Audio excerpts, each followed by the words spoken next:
can actually see now, huh? Ready, guys?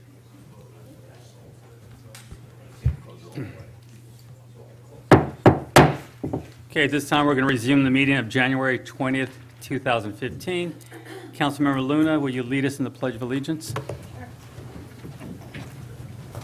Ready, salute. I pledge allegiance to the flag of the United States of America and to the republic for which it stands, one nation under God, indivisible, with liberty and justice for all.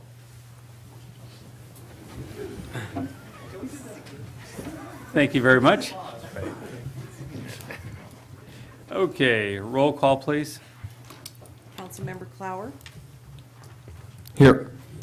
Councilmember Friend, Present.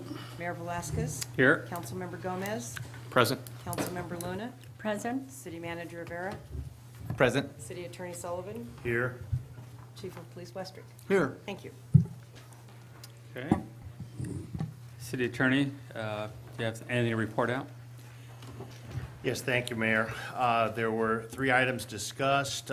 We had a report given that a tentative agreement with the Hollister Firefighter Union was reached. The firefighter union is taking this 3-year agreement back to its membership for ratification. If it's ratified, it will be put into an MOU and included in the next council agenda. And secondly, the SEIU and the mid-management team's contracts are expiring July 30th of this year.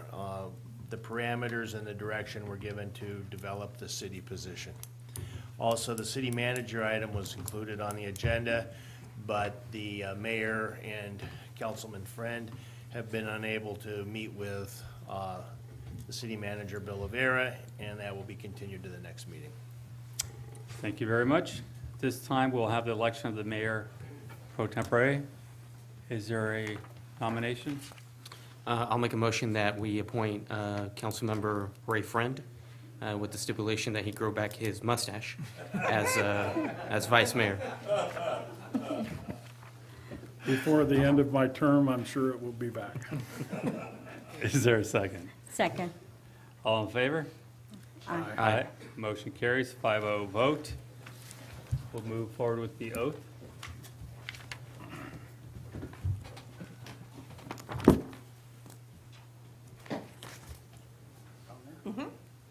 kind of think it looks better without the mustache.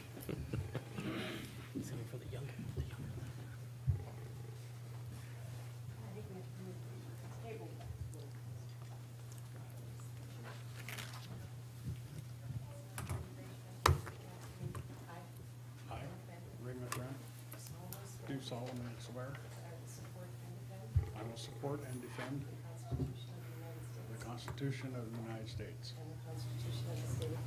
and the Constitution of the State of California against all enemies, foreign and domestic, that I will bring truth, faith, and allegiance to the Constitution of the United States and the Constitution of the State of California, that I take this obligation freely, Without any mental reservation without any mental reservations or purpose of evasion, and purpose of evasion, and that I will, and that I will, well and faithfully, well and faithfully, discharge the duties upon which I am about to enter.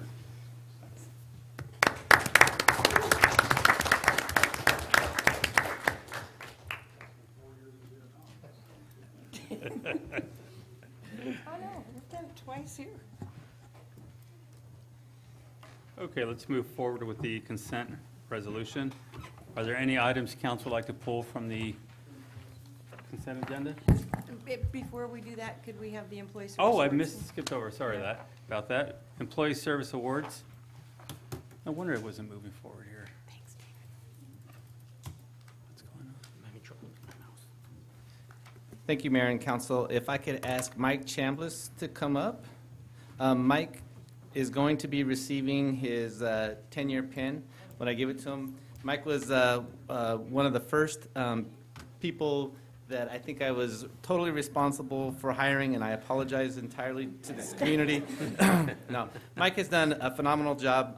He first started with us as the code enforcement officer, and then we had several positions come up and available. Mike was always the person that we can count on to kind of take on new challenges. He ended up taking over the airport. He fixed up the airport in a relatively quick amount of time. It's now operating like a normal enterprise should for a municipality. Now I have Mike doing a little bit more for me. He was recently promoted to Administrative Services Director. He is down at the yard going through the evaluations and seeing what can be done to improve our operations at that facility. So with that, I don't want you to say anything, but congratulations, Mike. And there's your 10-year pin.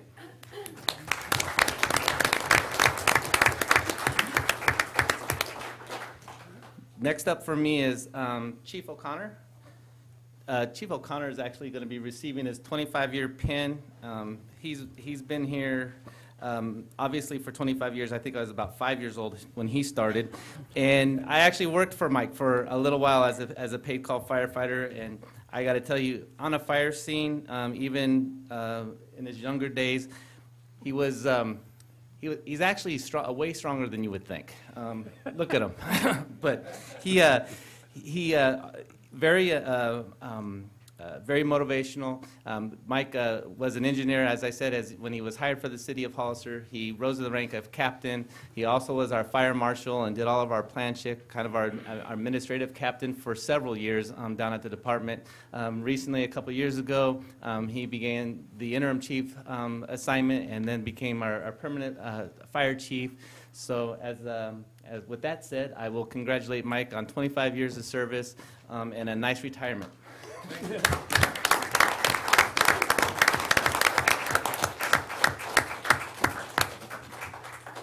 you, You Mike. can say something if you want. All I can say is it's been a great 25 years. I've enjoyed it working for the city of Hollister. They've been very supportive of myself, my career, and everything the fire department needs. I don't know what else to say. I'm hoping to enjoy my retirement, and thank you. Thank you very much. Thank you.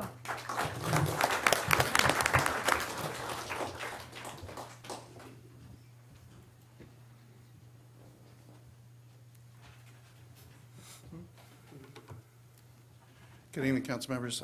I have a 30-year employee. He's not here tonight, unfortunately, but I'll make sure he gets the spin. And that is Al Duran. Al Duran started as a mechanic out at the yard, and for 30 years, he's been working on our equipment. Currently, he's the head of the fleet division.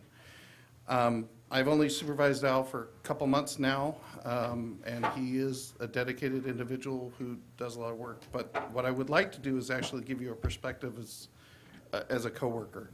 I've worked for the city of San Jose, and I've worked for other municipalities. And I can tell you that this is the first city I've ever worked at when you take a car to the yard, you never worry about whether or not it got fixed. It's always done right. He doesn't release it until it's safe to go. And that is a really huge load off an employee's mind. So I personally believe that's the highest compliment I can pay the guy. So I'll make sure he gets it. Thank you. Thank you.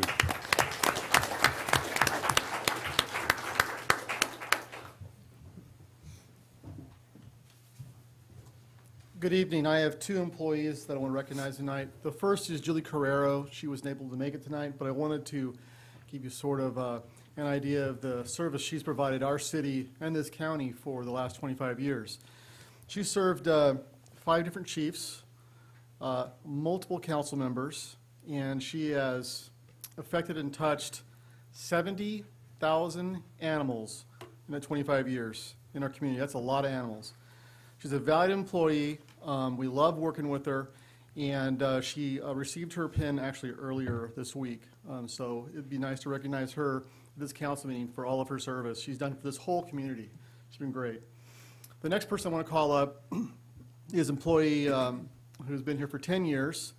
I worked with Officer Anderson myself on patrol. And David, can you come up here, please? So David came to us from San Jose State. Previous to that, he worked at Evergreen as a police officer. David has worked a number of assignments here in our agency. He's a field training officer, but also spent a stint in detectives. David is also the president of the Hollister Police Officers Association. He's a great employee. We enjoy him, and it's a real pleasure to work with him each day. So David, with that, I'll give you your pen. Thank you.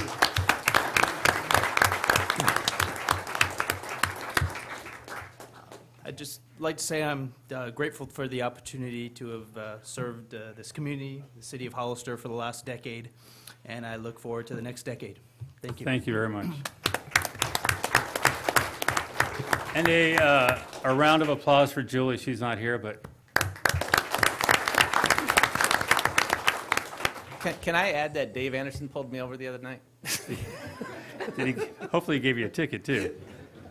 He's doing his job. Okay. Chief O'Connor? I don't think, is Louis here tonight? No. No. Since Dave Rupsik fell ill, I will go ahead and let you know that Louis Guevara is actually accepting his 30-year pin, right? Yeah, he's been here 30 years. He worked in the engineering department, or works in the engineering department. He's an engineering tech. He's the one that takes care of all our maps, all of our plans and everything. So I want to thank him again for 30 years of service.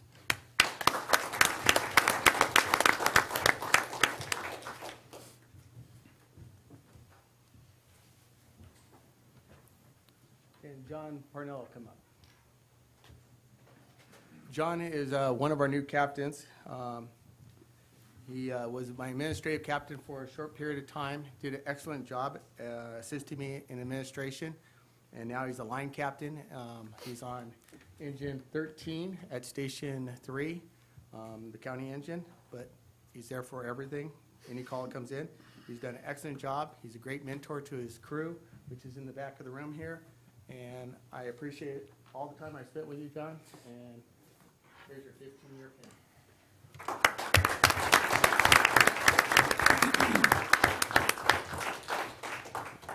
My two other pins here is Jeff Granucci. He's been with us for 20 years. He lives in Santa Cruz, and it's his day off, so apparently he wasn't able to make it over. And then he's one of my captains, and he does an excellent job. He's in charge of our hose project. Does a pretty good job.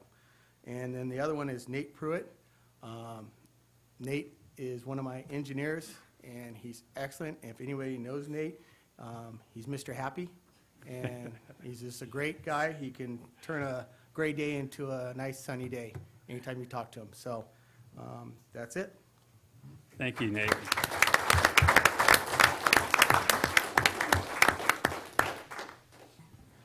Okay, let's move forward with the consent resolution. Are there any items council would like to pull from the agenda? Yes, Mr. Mayor. I would like to pull A2, A2, A5, A5, A8. I'm sorry? A8. 8. Okay. I'd like to pull item A7. Any others from the council? Motion to approve Is there as any- amended. Any from the audience? Let me, No, I have no No? speaker request. okay. Go ahead. Motion to Councilmember. approve as amended. Is there a second? All in favor? Aye. Aye. Motion carries. 5-0 vote. Let's move forward to item A2. Yes, Mr. Mayor. Just for a clarification, I noticed on the warrant registers, the one dated December 29th, the amount of $83,759.61. Not that I want to specifically ask a question directly on one of the expenditures, but it comes to mind that we are paying for cell phones in the city. I believe, are all the cell phones with Verizon?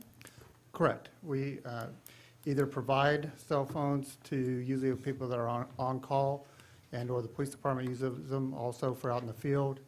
And then some of the management and SGIU members get a cell phone allowance in lieu of those phones. Yeah, and I really would like to see a listing of all the departments and all the cell phones that are actually distributed among the employees. of Will the do. department. We'll No get- names, just, the information of We'll get that for the you. number. Thank you. Thanks. Thank you very much. All right. Any other questions? Is there a motion? Motion to approve A2. Is there a second? Second. All in favor? Aye. Aye. Motion carries, 5-0 vote. Move forward with item A5. Yes, Mr. Mayor, resolution for additional code enforcement officer position. I realize that this would be a position in addition to the person that is already employed by the city.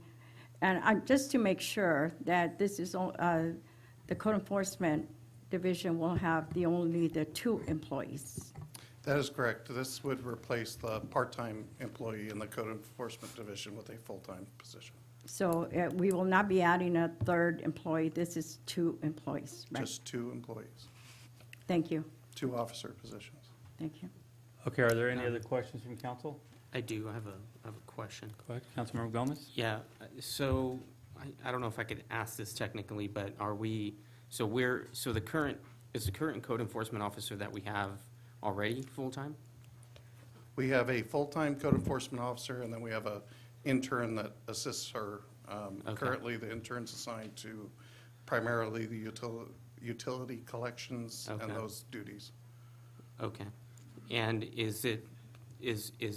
do we have to, I'm assuming we have to go to an open recruitment again? We have a certified list, so we would be able to take the next name on the list. Okay, The list is still valid. okay. So in that recruitment, sort of the qualifications for this, I mean, obviously with the population of Hollister being pretty heavily Latino, are we sort of looking at that as a priority to make sure that we have bilingual staff available in code enforcement? During that recruitment, I took extra steps to make sure to do that. In fact, I asked Mickey to help me out by getting it out to certain groups that I couldn't reach, but I also sent it out to the Latin American Peace Officers Association and some other targeted groups to get a good recruitment. Okay. We did get a good recruitment. As you know, I hired Desiree Martinez, and I feel comfortable in the list as it stands. Okay, excellent. Thank you, Mike. Okay. Any other questions? I'll make a motion to approve. I'd like to, quick question. If we can get the reports, you provided us a report through November 2014, but if we can get a monthly report of what's going on, so we're up to date on citations or different things going on within code enforcement? Okay, would you like that cumulative or just the monthly action? Monthly and then cumulative? Got it. Yes. Okay, We can do that. thank you very much. Councilmember? Do you, okay. All right, I'll make a motion to approve, sorry. Second. I'll wait my question. All in favor? Aye. Aye, motion carries, 5-0 vote. Move forward to item A7.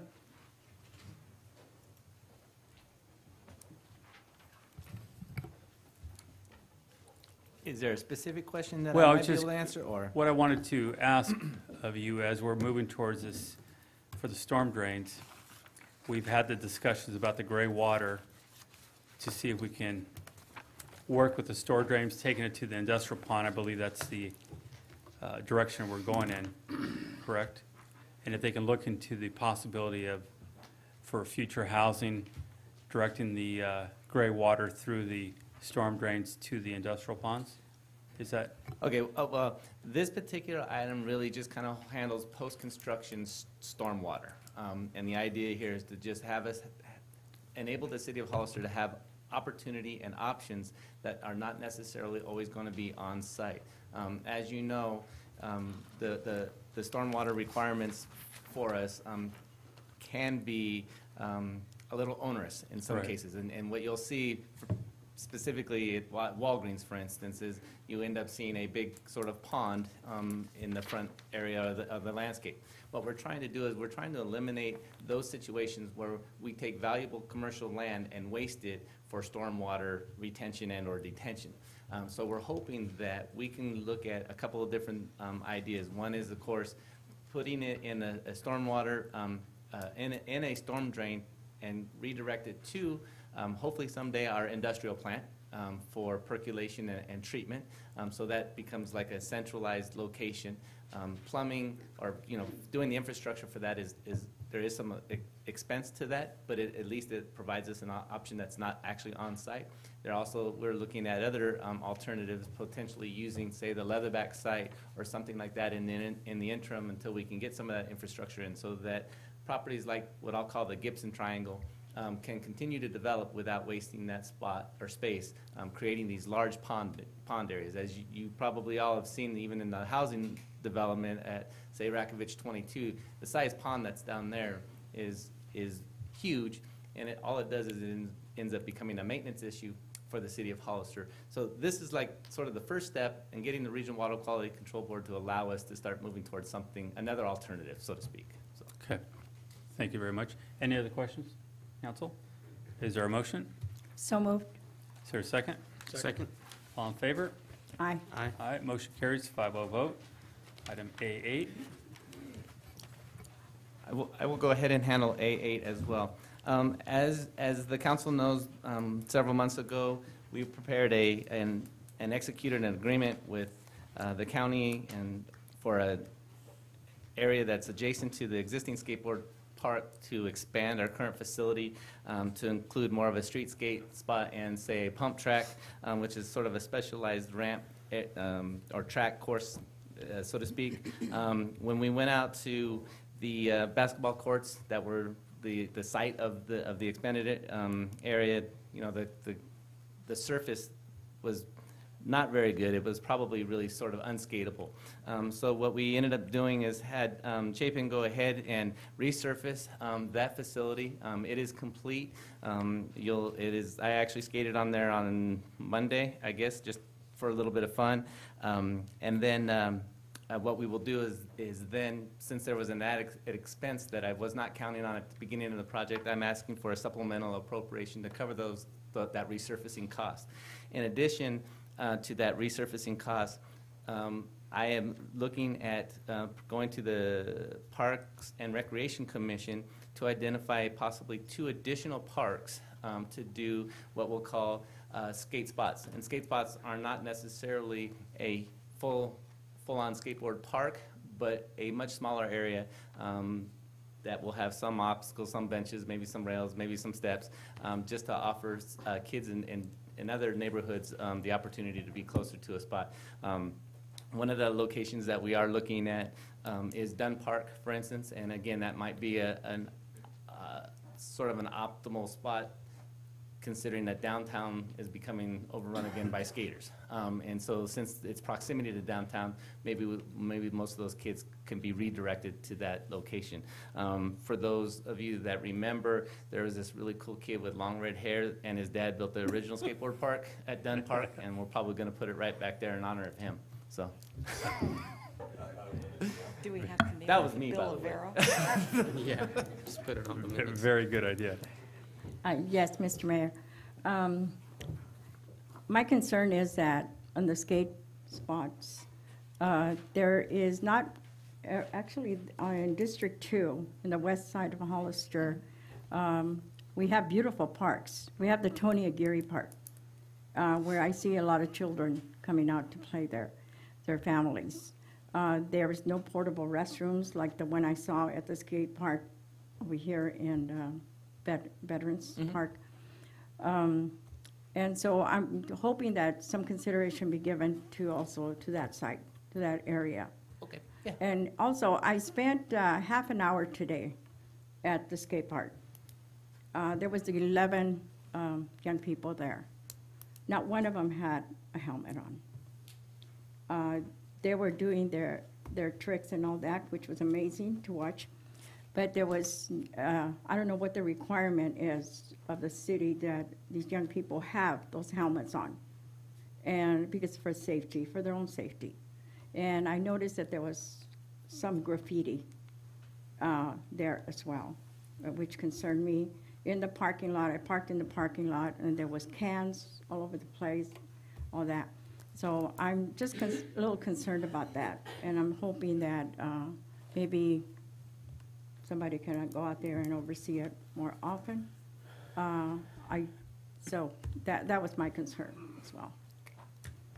Okay, any other questions from council? I'd like to, Mr. Mayor, speaker's card. Why don't we go with this? Lisa Hall. There they are. Okay, Obviously, he wasn't skating today. He has his helmet on. so this will be our first speaker to try our new timer. Hi, my name's Lisa Hall, and I'm speaking for the kids for the Hollister Skate Park. And my son, he does wear his helmet. I'm responsible and for him and my other son. They were very happy to see the pavement redone, and that gave them hope that it will get expanded sometime. So I'm just here to support it, and the kids do need something to go and have fun and do. Oh, sorry. Okay. You want to say anything?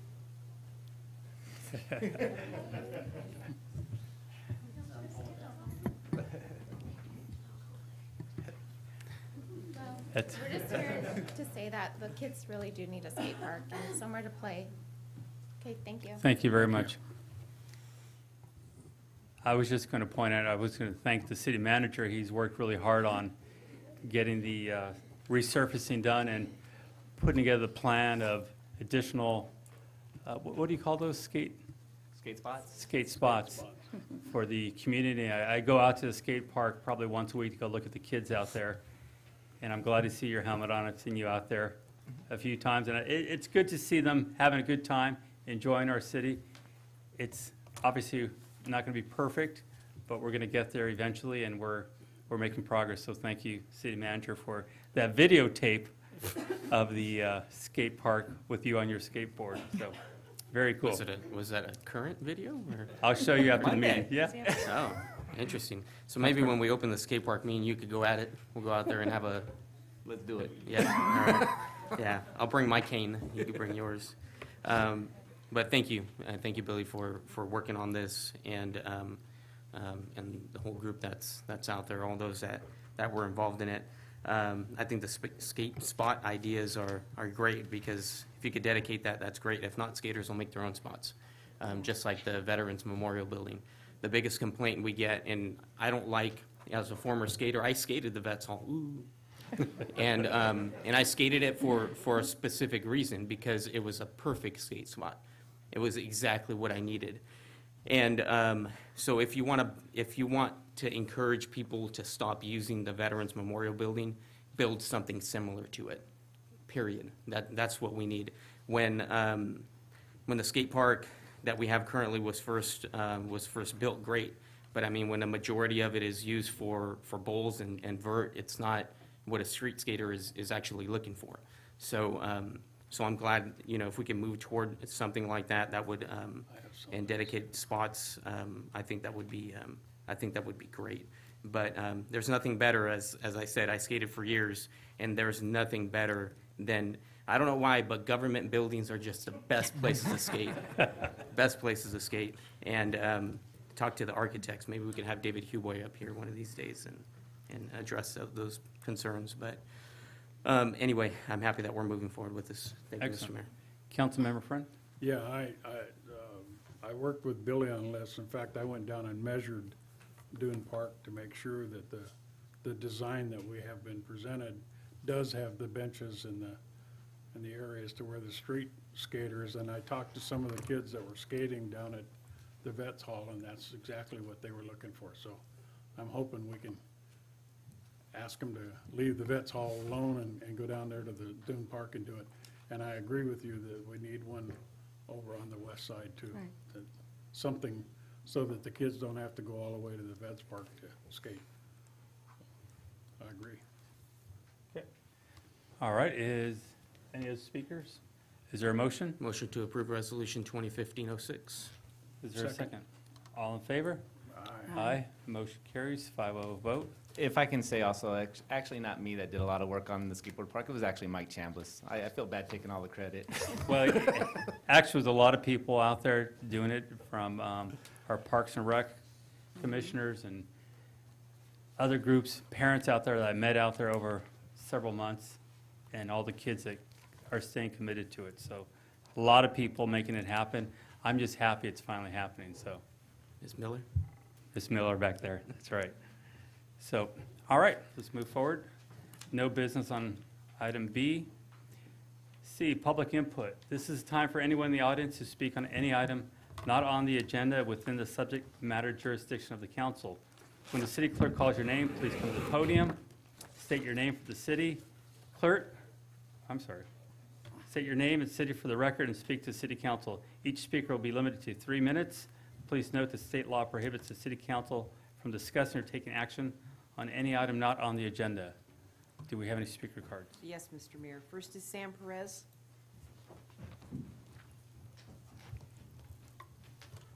Thank you, Councilmembers Clower, Friend, Mayor Velasquez, Councilmembers Gomez, and Luna. And I just want to say how wonderful it is to see all the students in the audience today. I know it's not mandatory for you to be here, but it's wonderful that you take interest in your local government. So again, thank you for allowing me to speak today. Public Health is here to ask you to agendaize the item tobacco-free pharmacies for more discussion at the February 2nd meeting. Communities throughout the state and country are adopting tobacco-free pharmacy laws as part of ongoing efforts to lower tobacco-related disease burdens and rising healthcare costs through better prevention policy and programs. In spite of years of health progress in California, tobacco use and exposure is still by far the leading cause of preventable death and disease, and our state is still the largest cigarette market in the U.S. Hollister has the opportunity to help lead the way in recognizing that cigarettes and pharmacies just don't mix. The American Medical Association, American Pharmacists Association, California Pharmacists Association, and the California Medical Association all oppose the sale of tobacco products in pharmacies and have called for the adoption of state and local prohibitions of tobacco sales in pharmacies. Pharmacies are generally considered among the most trusted sources in health information in our public. Of our 6 pharmacies, 3, that's Target, Anzar, and next month Nob Hill, do not sell tobacco. Walgreens is reviewing this matter at a corporate level, and Safeway, Rite Aid, and Save Mart continue to sell tobacco products. Regarding Nob Hill's decision, I'd like to read a part of their letter. In our continued effort to raise the awareness about health and wellness and our community and to infuse life and health and happiness, Raley's has decided to remove all tobacco products from our stores effective February 2015. We have already stopped ordering tobacco products, and as a result of this transition, we will not be ordering any more. There is a long, strong correlation between tobacco use and many serious health issues. While other substances can also have adverse effects with high consumption, there is far less evidence at this time to indicate that consumption of sugary snacks and alcohol in moderation poses a significant health threat to healthy adults. At this time, the evidence against tobacco usage is simply too strong to ignore. We encourage you to take action on tobacco-free pharmacies, and we thank you for your desire to make Hollister the best place to live, work, and visit.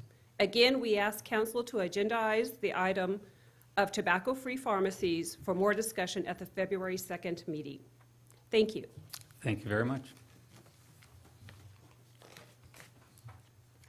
Sorry, we were watching it. So was I. Marty Richmond.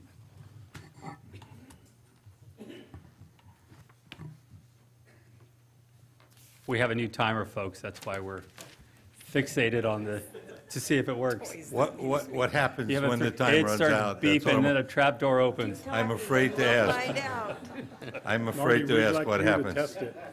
Is this wired? Let's see. Anyway, Marty Risher from Hollister. Again, a belated Happy New Year to everybody. I just want to point out, since we have basically, it's a new year, a new start, and we have 2 new council members. And I just want to point out that between you, or among you, however it goes, you represent about 7 out of every 10 citizens or residents in this county. 7 out of 10, that's a lot. So I encourage you to reach out and find out what those citizens want, and to take those citizens and organize them to get what we need in the city of Hollister. It's a shame that although the city has 7 out of 10 residents, for the most part, we are ignored by the Board of Supervisors. When election day comes around, they ask for the votes because their districts cross over the city. But they look upon the city as a source for taxes. Other than that, they have no real interest in what's going on. They don't do anything for the city. They oppose most of the things we want to do. And what they're counting on is the fact that you 5 folks won't act together and get your constituents organized to bring the political pressure it needs to get the things we must have to survive, not just to move forward. Half our people work outside this county, and those are the people, unfortunately, that make the biggest salaries. They work outside this county. And yet, we hear again today from the Board of Supervisors that they want $300 million before they want to put Route 25 on the constraint list. I mean, that's ridiculous. They want to keep the people who are in this county locked up deep in the county so they can't commute, so nothing will move, so that nothing will happen and nothing will change, and they can retain their political power forever. The only thing standing in their way is you. And if you're willing to organize your constituency with 7 out of 10 votes, you will get it. You will get what you deserve. Because they're taking money like they did from the traffic impact fees and giving loans to places like Stonegate, where the richest people live in this entire county, so that they could put in a well, because they don't have one. It's ridiculous. Thank you for your time. I don't want to let that run out. Darn it. That's it for public speakers, Wow. public input. Nobody wants to test our system, huh? That was going to be the highlight of the evening. Let's move forward to item D1, the urban water update.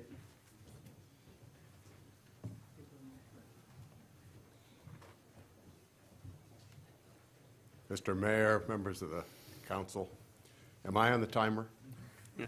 No. I have 3 items to cover tonight. The 2 are relatively old business.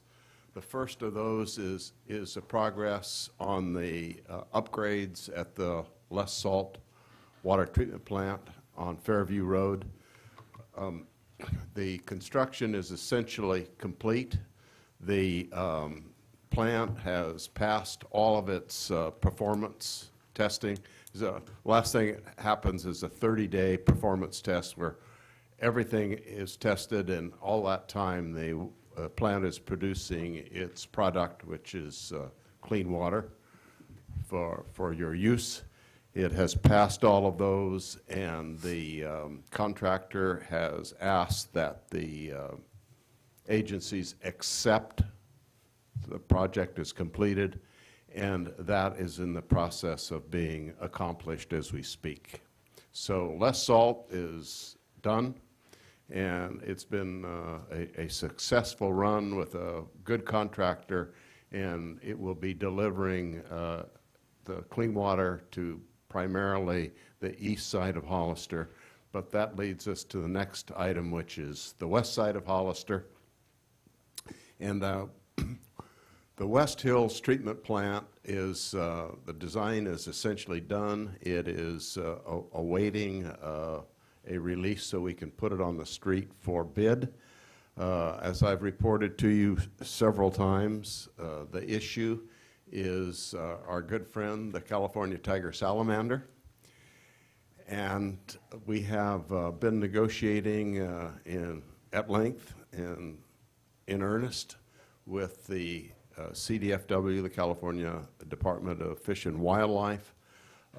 We have heard informal reports that the mitigation amount that we have proposed to obtain what's called an incidental take permit so we can start construction has been accepted at the staff level and is moving forward through the appropriate levels of the Department of Fish and Wildlife, and we expect to receive an ITP, that's the incidental take permit, right at the end of this month. And so we're all keeping our fingers crossed, knocking on wood, holding our pocketbooks, and waiting for the 29th, but so far the news is good.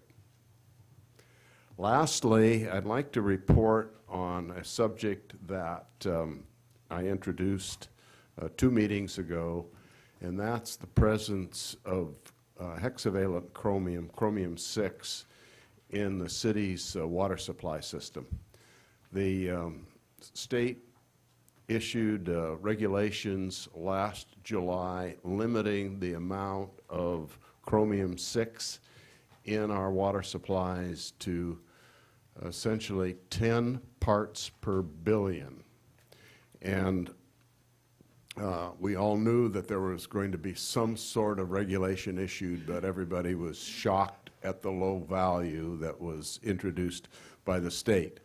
So there's bad news. We have to meet those regulations, but there's good news in that the master planning and the recommendations for implementation of the water supply features that we've already begun are likely going to be a major part of that solution. We have begun the initial look at all options that I said we would look at about a month ago. We had our first meeting of the experts involved this last week, and then we met with your standing committee today that we will keep up to speed on all of those activities. But so far, so good, based upon everything that we've seen, the data that we've collected, and the approach that we're most likely to take, we're ahead of the game. We are proceeding down the path that we initiated years ago. The only thing that may happen is we may have to accelerate a piece of the construction of what was called the Crosstown Pipeline, and then the first modular expansion of West Hills. We don't know that yet, but that would be a preferred solution. And we will keep you apprised, but we're on the right track, and our neighboring communities have much more serious problems. Are there any questions? Thank you. Are there any questions from council? Do we have any speaker cards? No. No? Thank you very much for coming out tonight. You're welcome. Move forward with item E1.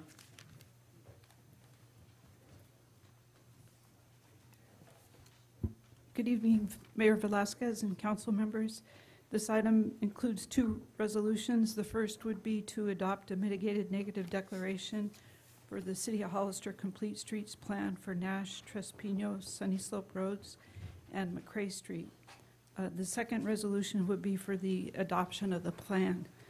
The staff report explains that the city received an environmental justice transportation planning grant from Caltrans to prepare a complete streets plan.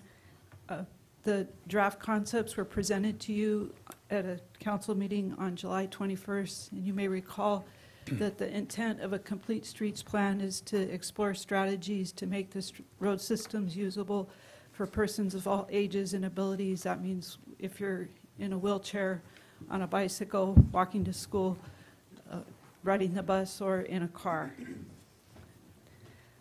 We were directed to prepare conduct environmental review at the August 9th City Council meeting. Environmental review was conducted. And there was just one comment on the document itself that's in your report that was not substantive. We also did receive a letter and a request for meeting right near the close of the public review period for the environmental document in December from the owner of the railroad property that is included in one of the concepts, and that's the area between Park Street and Hillcrest Road. The strategy that was examined there was to try and consolidate the intersections on Park Street with McRae and Prospect Avenue because they're closely spaced, and if you watch the time when school's beginning and ending at Rancho San Justo, that there can be there's some safety issues there. Also, we heard from a resident from the senior housing in the area that it's not a safe place to cross. There aren't sufficient facilities to cross those streets there if you're traveling on foot or wheelchair.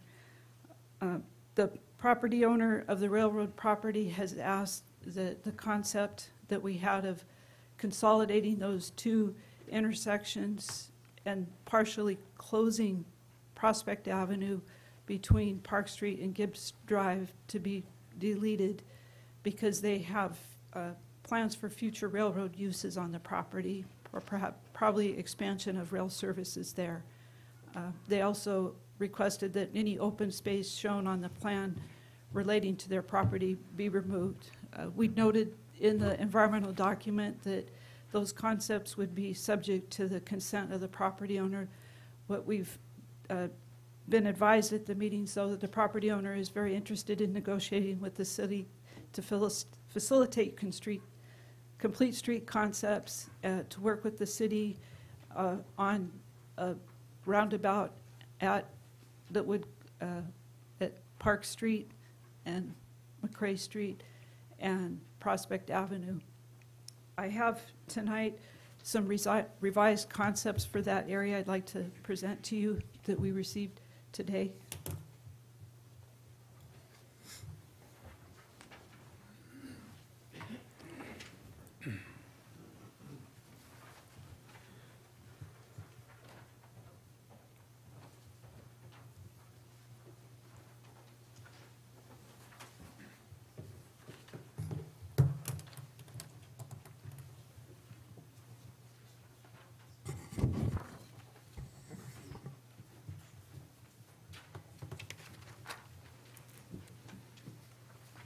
Thank you.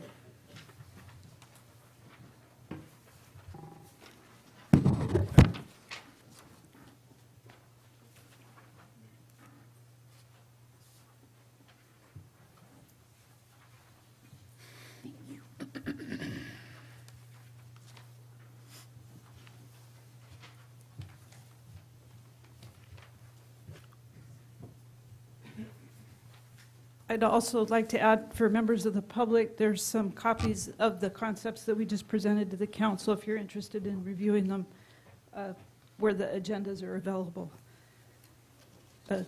What this revised concept shows is that the section, Prospect Avenue would essentially remain the same in its existing configuration. There's an existing Class 1 bike path, that means it's not on the street, would remain where it is today. It would just remain as status quo. And that is shown on the graphic where it shows Hillcrest Road extending just to, near to some of the senior apartments. And then the concept for a roundabout on Park Street, you could see it would be oblong, an oblong roundabout. I don't know if the council has any questions about that concept. I would also like to point out that this is a planning document. It's not a final design document. If we were to take this to construction, that we would need to have a more formal review with engineering plans and specs. At this time, it's a concept. There's other strategies in the plan, such as striping bike paths, crosswalks, things such as that. We would use this plan to proceed with those improvements, but for any of the roundabouts that are presented in this document, there's 4 of them, we would need to have a more detailed engineering design of each individual roundabout before we could proceed with construction. So at this point, we're recommending that the council open a public hearing for the project, approve the resolution 2015-07 for the mitigated negative declaration, and resolution 2015-08 adopting the complete streets plan. Are there any questions? Okay. Any questions from council? Okay. This time I'm going to open it for a public hearing. Do we have any speakers? Yes, I have one, and before that, I just want to note for the record that we received a letter from Reed Investments that I sent That we to have, you and handed out to you. Speaker card from Dan Dungy.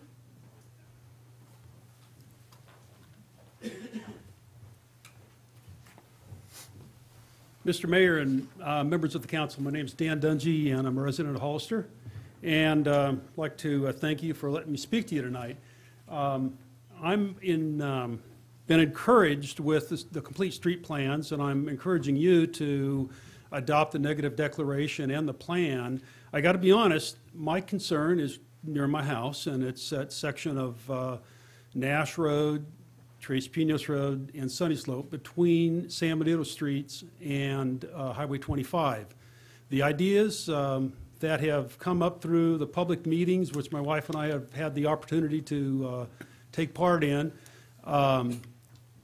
the ideas of the traffic calming, the bike lanes, slowing traffic down, making it possible to cross streets in shorter distances, all are going to be a great improvement for the community.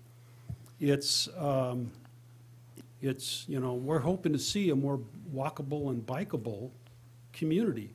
Right now, crossing, that section of Nash by Cushman there, even at the crosswalk, if you make it through, you made it through another day. I'm just encouraging you, and that's the only area that I've really, spent a lot of time on. So there's a lot of good things that it could do. It could encourage more people riding bikes to school, to the high school. It could make it safer for the people walking to the high school. Right now, I live on Prune Street. When you're walking along that section of the road there, you're about 5 foot from cars that are going 35 and 40 miles an hour. Maybe they're going over the speed limit, but they're doing it. And in fact, on that corner there, I've lived in that neighborhood for 16 years. On 3 different occasions, cars have gone off the road and through the bushes of my neighbor's front yard. So anyhow, I'm just encouraging you to look at this in a favorable way and approve it. Thank you very much. No other speakers for this item. Okay, at this time, I'm going to close public hearing. Councilmember Gomez? Yeah, thank you, Mr. Mayor. I do have a quick question, Mary. What's the current land use designation for the railway area there from Prospect from Rancho Drive to? That area of the city is designated neighborhood mixed use. So it's a Okay. mixed commercial and high-density residential mixed use. Okay. The right-of-way itself, I don't think it's designated. It's not, okay.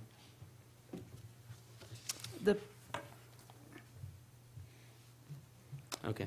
Does that answer your question? Yeah. Councilmember? Any other questions from council? Is there a motion? Actually, you know what, Mr. Mayor, I apologize. I have one other question. Okay. Obviously, we did receive that letter from Reed Investments today regarding the traffic flow in that area. It seems like it's an existing deficiency problem already. In the Do we see what kind of impact the complete streets would have on? I mean, it seems like it's just already an existing issue, but It is an existing condition, and we did discuss informally some strategies they might approach on their property itself. One of the issues right now for them is because of the fire, unfortunately, it's easier for people to drive through because there isn't as much Yeah. cars parked Parking, in that right. area. And they could do some landscaping things, but during the workshops for the Complete Streets process, they talked about sometimes when there's roundabouts, it provides more left turn movements that are in a safer mode and a continuous flow of traffic, so it may hopefully avoid some of the cut-through traffic. Okay, yeah. Okay, all right, thank you, Mr. Mayor. Is that it? Yep. Okay, is there a motion? I promise. I'll make the motion that we approve 2015-07. Yeah, the one below it also. 2015-08. And, yeah, I was gonna make that second, but, okay, we'll make it as one, 1507 and 1508. Second? All in favor? Aye. Aye, motion carries, 5-0 vote. Thank you. Thank you very much. Let's move forward with item E2.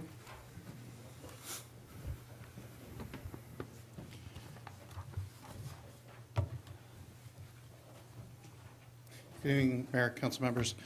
What you have before you is an amendment to section 1324-240 of the Hollister Municipal Code. Specifically, this is the municipal ordinance that requires helicopters to fly a right-hand traffic pattern while accessing the airport. While that seems minor, it actually is causing a big deal out there. Through a convoluted process that only government could come up with, that information is reflected on a document that the state Department of Aeronautics generates called a 5010. The information from there, once it's reviewed by the state and approved by like 8 different divisions of Caltrans, then gets disseminated to like 20 different divisions of the FAA.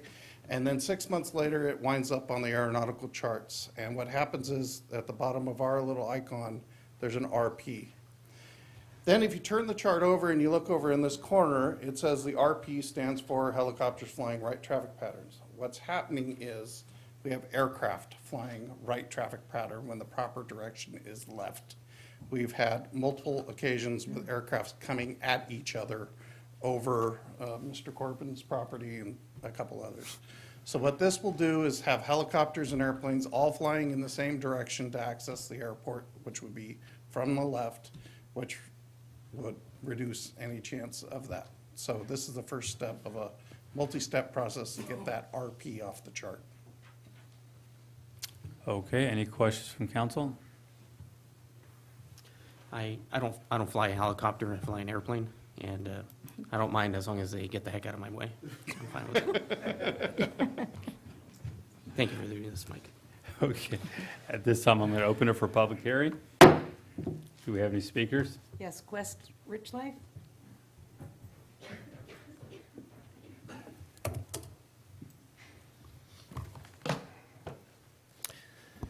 Good evening, Mayor and council members. Quest Rich Life Hollister. I just wanted to kind of reiterate some of the things Mike said. I'm a pilot. I own the glider operation. I've been operating out of the airport there for around 10 years, got several hundred, if not more than 1,000 hours flying out there. This has been a bugaboo for us for a long time. If you want to do some research into the history of Hollister, you can go back to try and figure out exactly who and when put this RP on there. We don't know when or why it's still on there, but pilots look at the chart, which is like this, and also the information on the chart is in this, the airport facility directory, and like Mike said, that all comes from this 8010 form, or it's 8510, 5010, that he fills out and sends to Caltrans.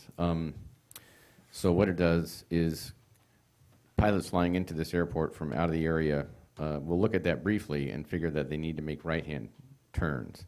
Well, everybody else here and the people who know are making left-hand turns. They, a lot of times, do not go further to look at what that little star means. It does mean helicopters.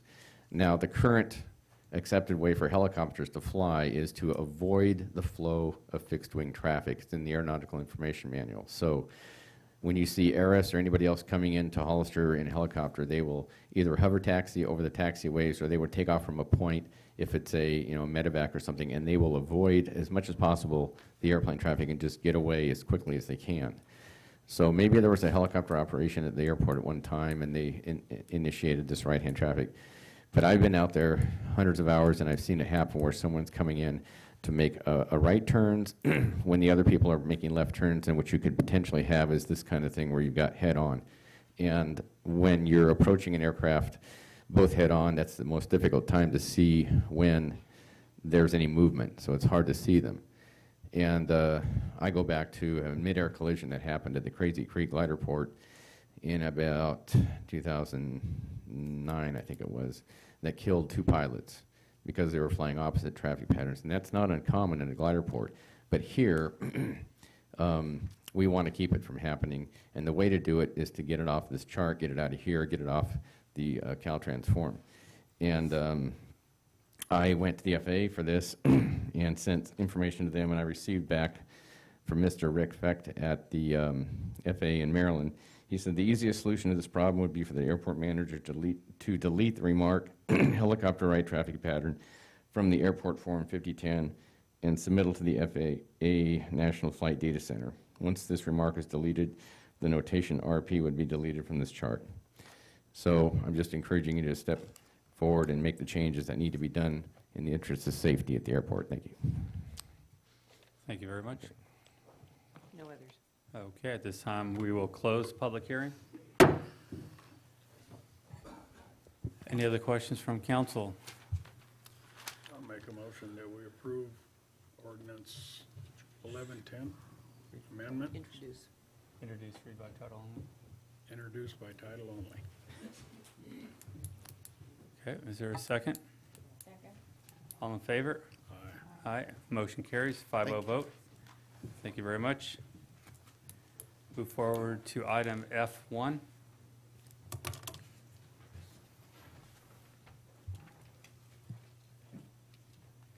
Now we get to try our new TVs.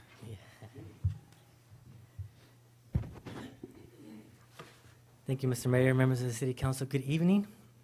The applicant is requesting the City Council to authorize the initiation of pre-zone of 2 contiguous parcels consisting of a total of 57.58 acres of land as a prerequisite for future annexation of the site to the city, as you can see in your packet up on the screen. The applicant is also requesting the City Council to authorize the initiation of a general plan amendment of these parcels from high-density residential, which allows a minimum of 12 dwelling units per acre, to medium-density residential, which allows a minimum of 8 dwelling units per acre. As you can see on the screen, the site is located on the northeast intersection of Buena Vista Road and Locust Avenue, just east of the Order of Odd Fellows Cemetery that's located on Buena Vista Road.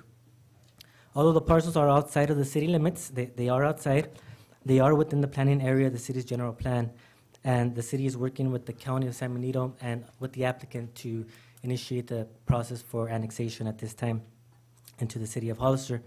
There is a project that is being proposed on the site. However, no development approval is being considered tonight, only the initiation of the pre-zone for future annexation and also the initiation of the general plan amendment. Close to 30 acres of the 57.58 acres contain site constraints such as slopes and faults, and there are also access roads that are undevelopable.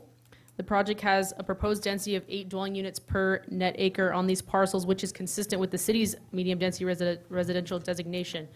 A notice of preparation, or NOP, for an environmental impact report, or EIR, pursuant to the California Environmental Quality Act, or CEQA, has been sent out to local, regional, and state agencies for comment, as well as neighbors within the vicinity of the project site.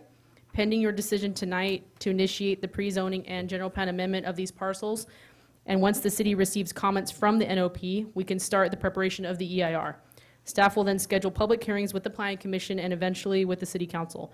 With this, staff recommends that the City Council adopt resolution numbers 2015-9 and 10, authorizing the initiation of pre-zone, the expansion of the sphere of influence, and the general plan amendment from high-density residential to medium-density residential of both parcels.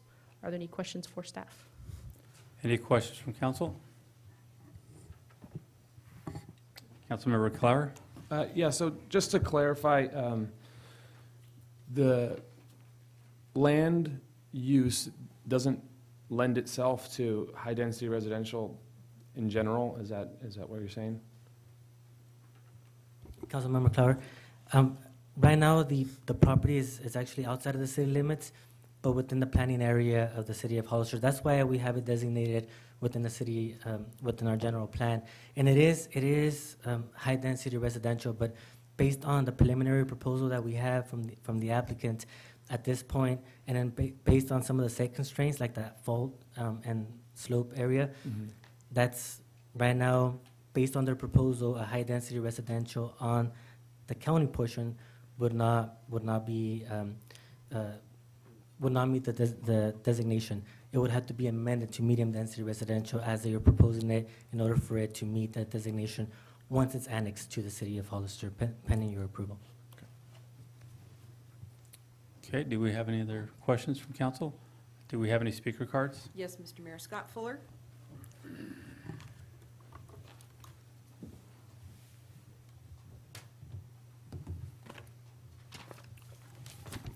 Mayor and council members, thank you. Scott Fuller, and I'm a partner on this project with the Brigantino family. So I just want to indicate that we support this application, or we support this action that the staff is recommending. And you shouldn't think because we're going to medium-density residential, this is not going to be a fairly dense project. This is going to have 450 total units, 265 single-family, and 185 apartments in a second phase, with the single-family coming in the first phase. And the developer, De Novo Homes, is also going to put in North Street and complete that connection that the city has wanted for many years. Mike Evans from De Novo is here if there's any questions. So, thank you. Would you like to come up?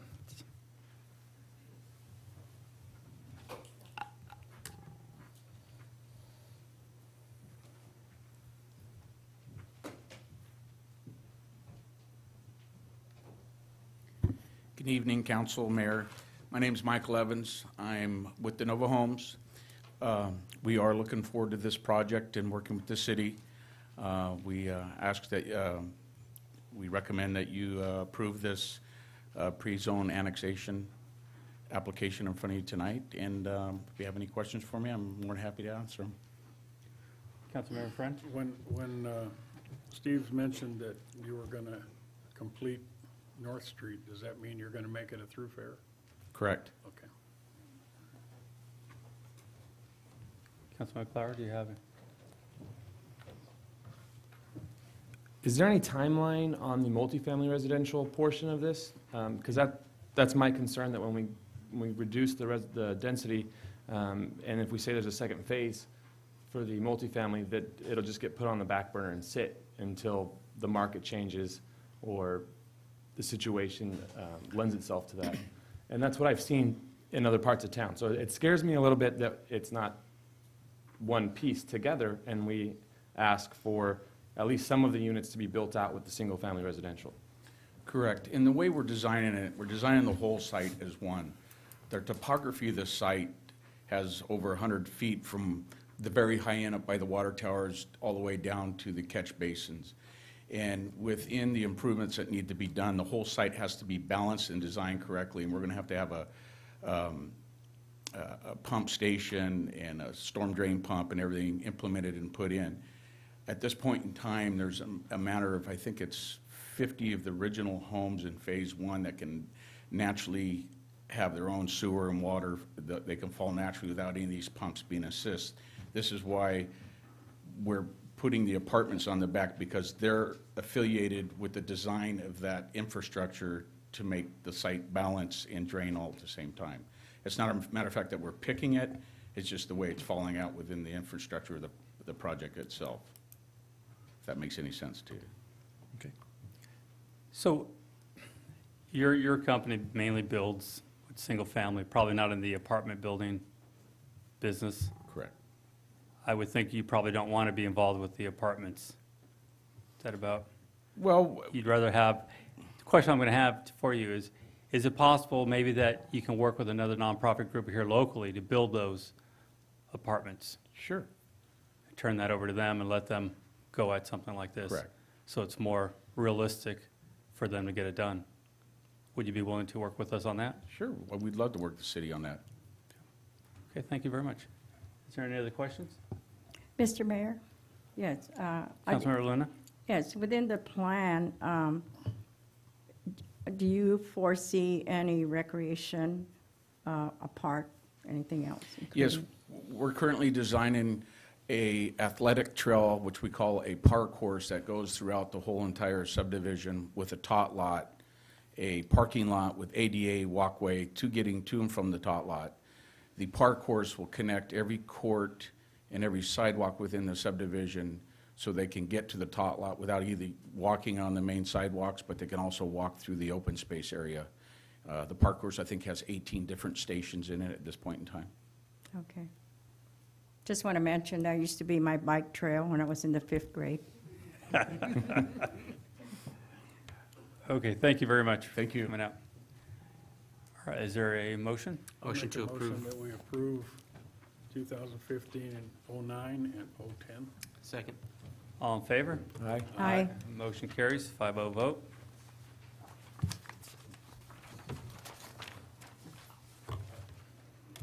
Move forward to item F2.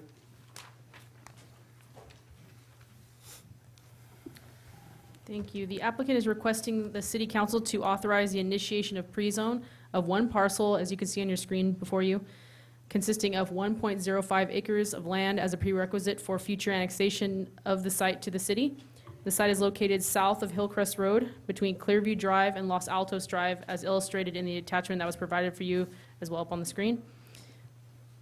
The project is within the sphere of influence of the city of Hollister and has general plan land use designation of low-density residential, which is consistent with the existing development in the vicinity.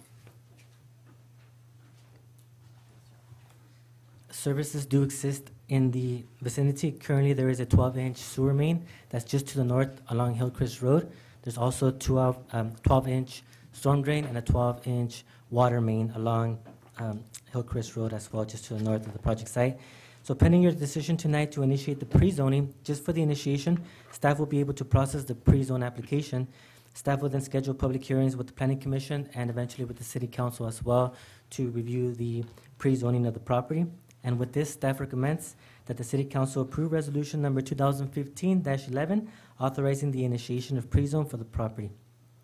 Thank you. Okay. Any questions from council? Do we have any speaker cards? Not on this item. Motion to approve Resolution 2015-11. Second? All in favor?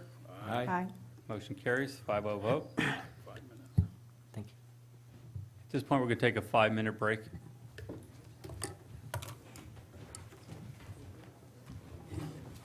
You're so right.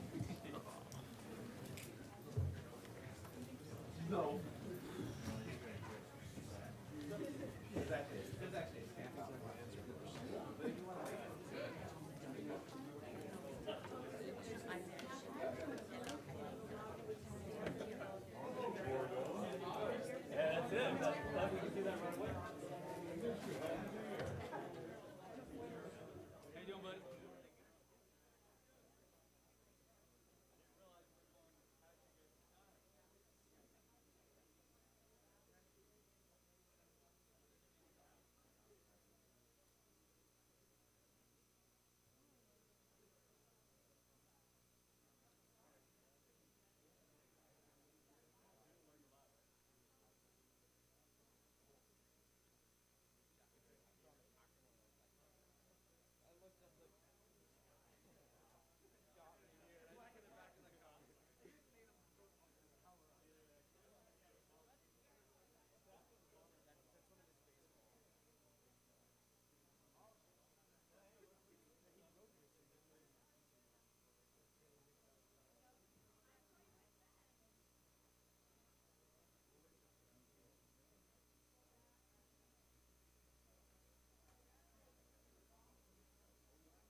Okay, at this time, we're going to resume the meeting. We're going to move forward to item F3. I am going to recuse myself from any discussion or any vote on this item and turn the gavel over to the Vice Mayor. Thank you. Let's talk about Resolution 2015-12. Yeah. Thank you very much.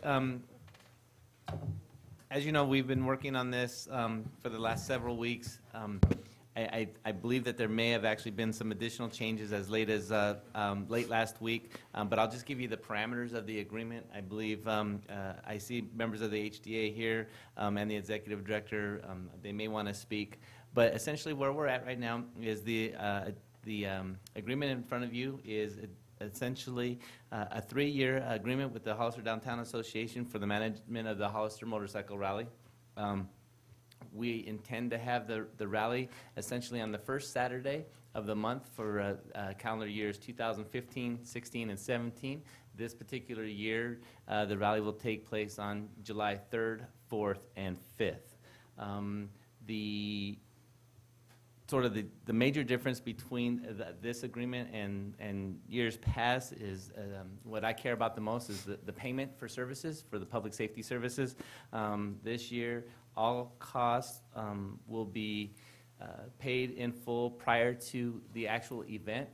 There are some payment deadlines in the past. We accepted about half of it, and then the other half came in after the rally was over.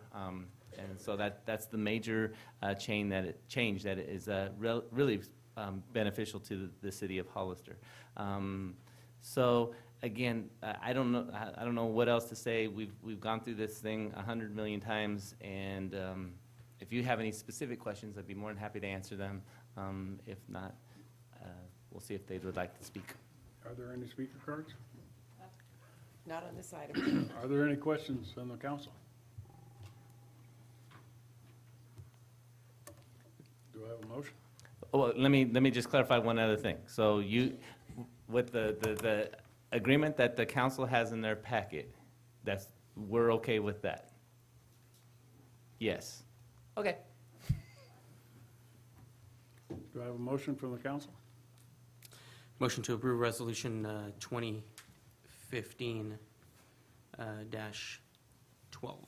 Second. All those, it's been moving forward, and all those in favor say aye. Aye. Aye. Opposed? God, finally got it.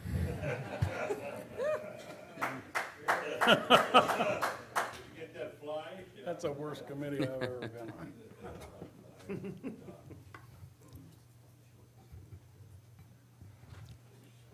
Good luck, Dave.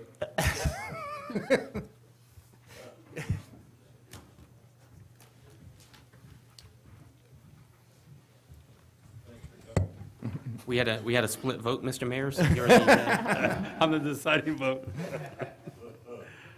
Good to hear. Let's move forward with F4.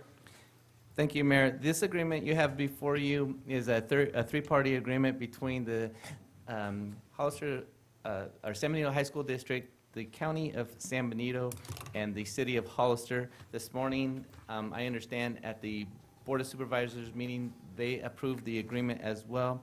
This agreement is to kind of start the process on closing Nash Road at the high school between the hours of 7 and 7 during the week and during the school year. Why we're involved a little bit, just from a technical perspective, is that Nash Road from the center line north is actually in the City of Hollister's jurisdiction. Nash Road south of the center line is actually in the county's jurisdiction. The county has a desire to develop what we'll call a regional park right now. The high school district owns a large parcel south of what was called the freshman campus or new campus at one point. The idea is that there would be an arrangement or an acquisition of that land by the county of San Benito in exchange for a new road that would be built that sort of bypasses the high school. It is adjacent essentially to, I believe, the Quail Run project. It wraps around, and if you can picture sort of the south side of the stadium or the bus barn entrance, that road pretty much terminates in that general vicinity. So the inside of this, what I'll call, I don't want to say mini bypass because we've done that several times, but this bypass around the school, the inside of that loop is essentially additional school, high school expansion area. Everything south of that new access road is essentially available for their regional park. There will be a parking lot and all kinds of things down there to use, and the idea is to sort of tie that into the River Park Trail at some point in time in the future. Again, this agreement was adopted by the board this morning. Staff is recommending to the City Council to also approve this agreement, and again, it is more or less to really just start the nuts and bolts of getting this project in place.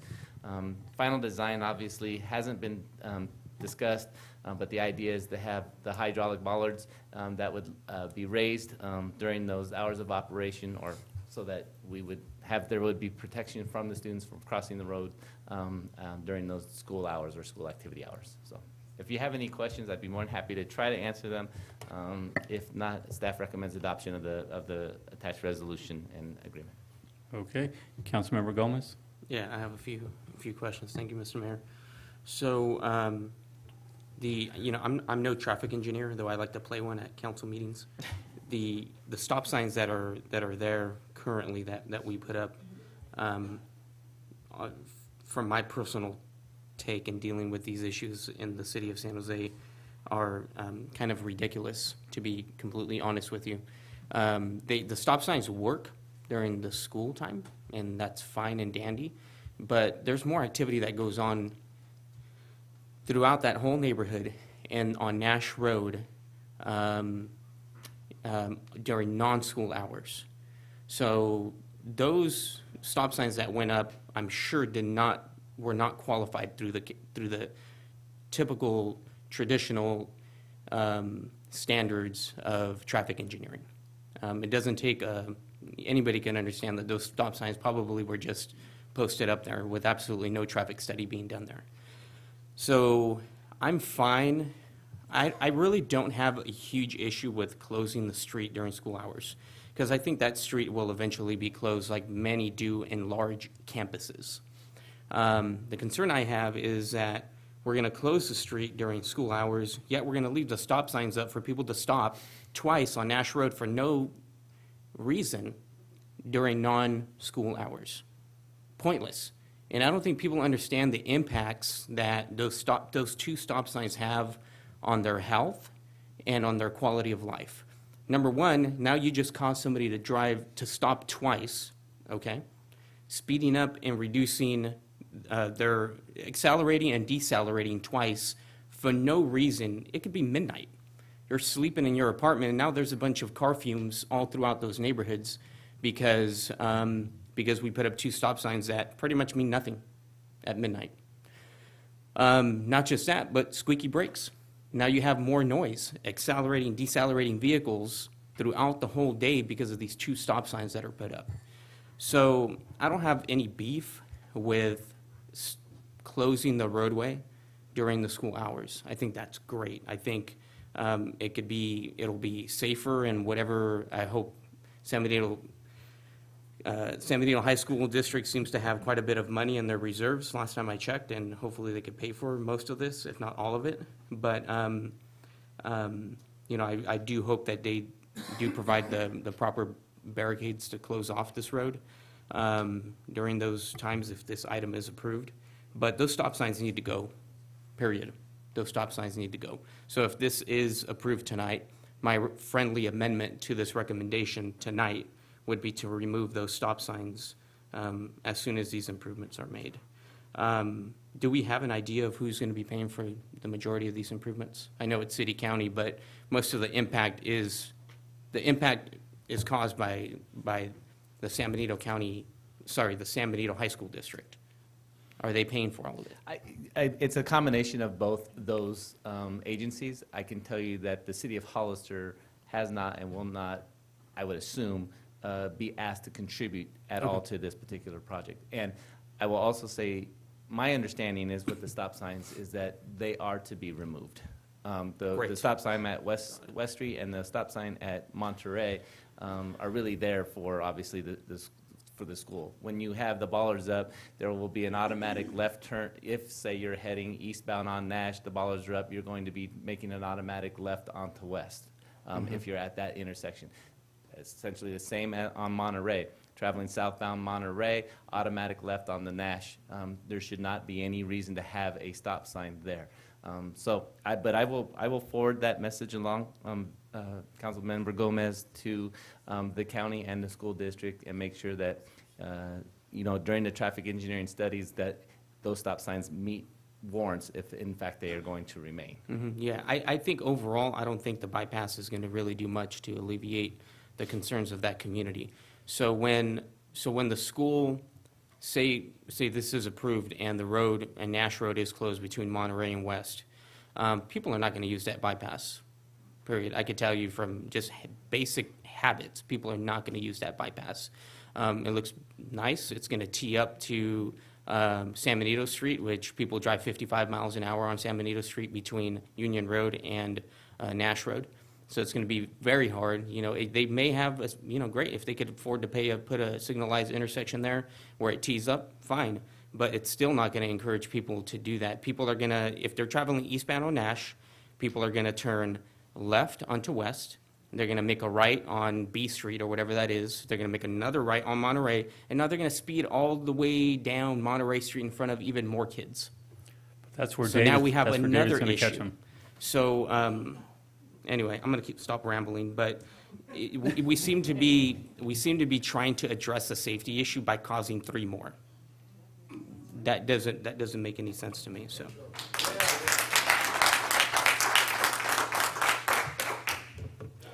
Any other questions? Just a Comments? comment. I live around the corner from Nash Road. And, yeah, it's very troublesome at times just to travel down Nash Road and be stopping at 2 stop signs where it's my car and just another car. So I'm just hoping, I agree with Councilmember Gomez that something needs to happen.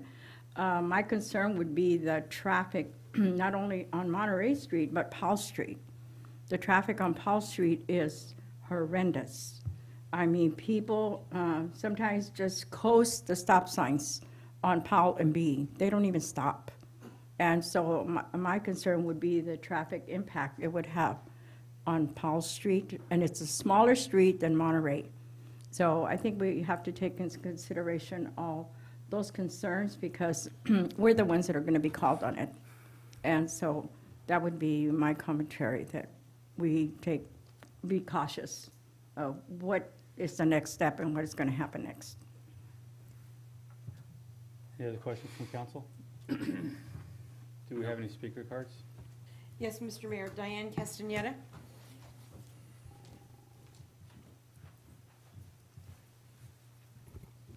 Good evening. I'm Diane Castaneda. I've lived here in Hollister for about 33 years now, in the same house on Suter Street. I'm also here today with a lot of my neighbors that you heard the applause from. Thank you, Councilman Gomez, for giving us a positive note on that. This is very, I'm very concerned about this because I'll tell you right now. Not only have I lived here for a very long time, I've also seen a lot of illegal happenings like inflamed cars, gang retaliations, fights, drug use, and drug sales. So, you kind of get the picture about that. Unfortunately, most of the illegal doings are students from San Benito High School. I'm not here to bash them. I know that there's a lot of students that are very good academically and they're on the right paths.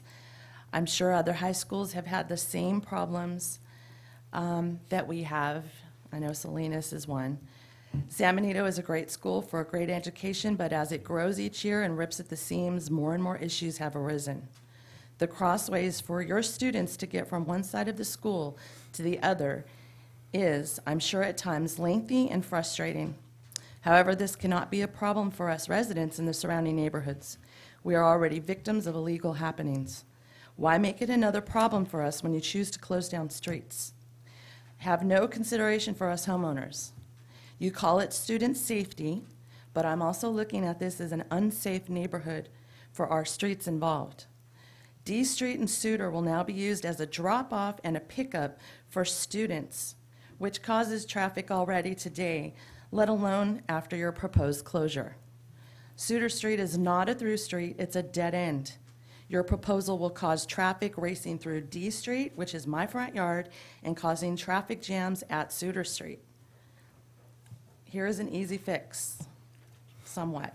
Speed bumps, no through traffic signs, and make D Street a one-way only. Has anyone observed these streets during school hours? They are very narrow with parked cars, garbage trucks on Tuesdays, and traffic. I cannot even back out of my own driveway at times. We invite you to come and observe one day in school hours if you can find a parking space. My opinion, this will be an accident or accidents waiting to happen, and who's going to be at fault? The city, the schools, not sure. What I'd like to see is your temporary street closure only during school hours. I'm not sure why you're stating that it would be till 7 o'clock, because school gets out at 3. There's not really much traffic there after 5 o'clock. Did I pass the test? You did. You're the first No one. door, no door. You win the grand prize. That's an extra minute, right? I'm almost done. Okay. If You're breaking you the do rules this- already. Oh, I'm sorry. Okay, if you do this, there needs to be a plan in place for traffic and parking. Maybe the faculty members could park in a preferred parking area rather than Suter and D Streets. Maybe enforce the students to park in one of their 2 parking lots, just like back in the 80s and 90s when police ticketed cars in the residential areas. By the way, is the fire department okay with this proposal? And what about emergency responders? This is where I get choked up. How long will it take to get to Hazel Hawkins with this bypass? My father died of a heart attack in 2003, en route to Hazel Hawkins. It's all about the time a person has to arrive at the hospital that could possibly save a life. I take care of my 82-year-old mother. If something was to prolong her medical attention upon her arrival at Triple H because of a detour, I would be devastated, to say the least. In closing, I hope that this has opened somebody's eyes on the council tonight, because this is only a few issues. Is there ever going to be a light at the end of this tunnel? Thank you for listening. Thank you very much. Kelly Sepulveda?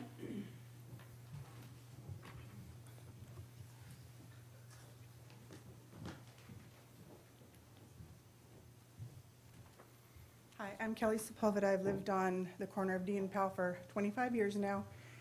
On D Street, it's a really nice, quiet little street. We all own our homes, and we've all been there forever. I am all for high school safety. I volunteered at the high school for many, many, many years doing youth sports, things like that. My 2 kids graduated from the school there.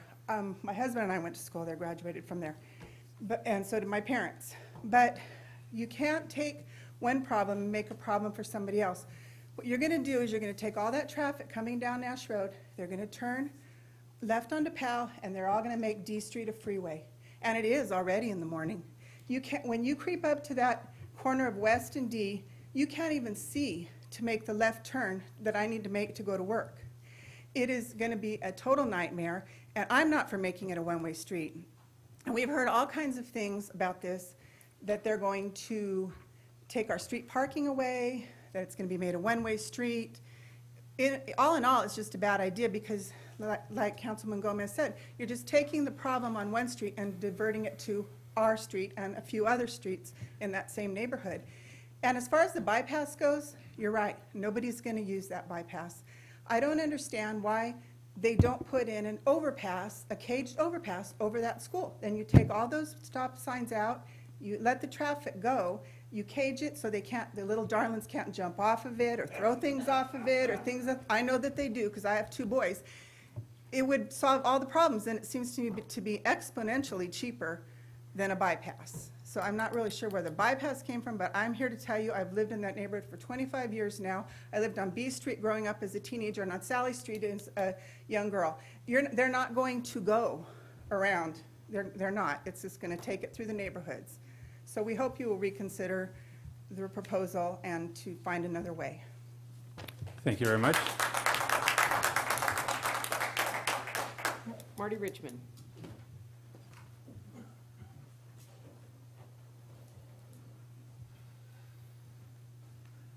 Marty Richmond from Hollister again.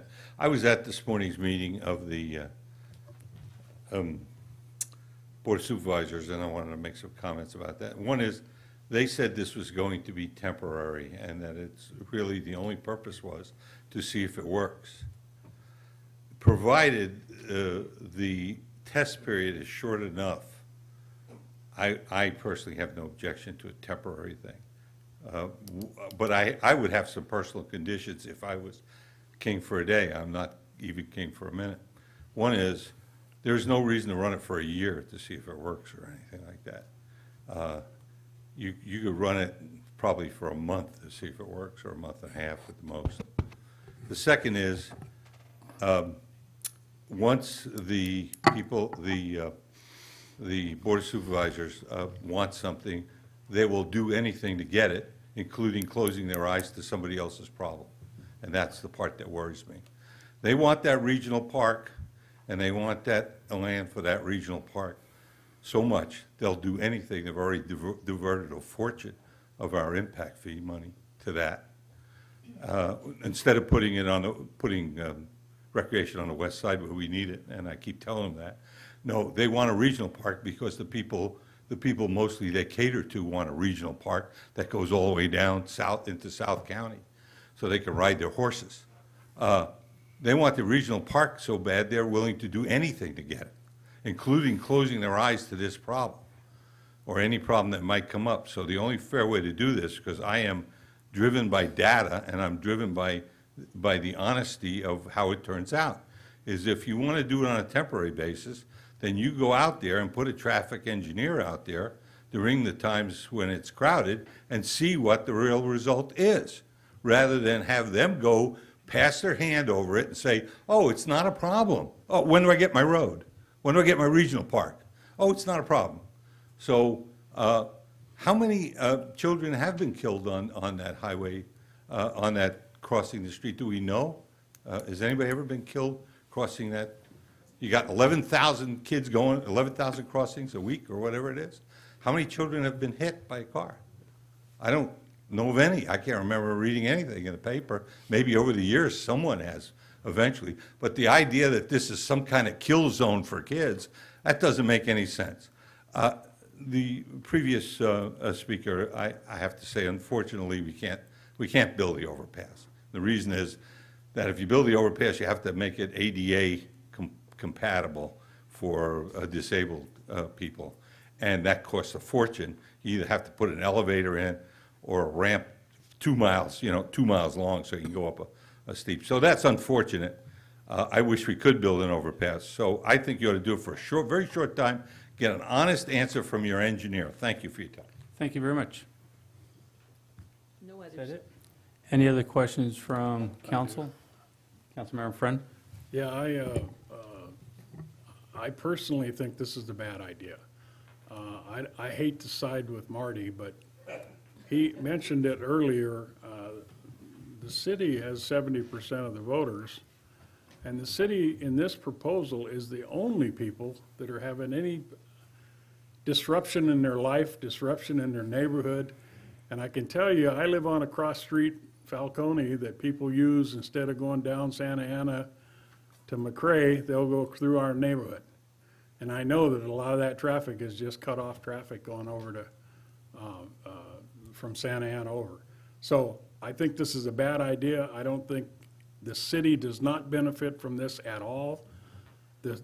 Our neighborhoods are the ones that are going to take the traffic impact for this. I just don't think this is a good idea. I don't think it's well thought out, and I don't think we should do it just so the county gets a park. That's the wrong reason to do this, in my opinion. That's it. Councilmember Clower? Okay, my first question is, when we say temporary, we're talking about temporary during the day? Because that's how when I read it is that I didn't think it was a short term that this was going to be done.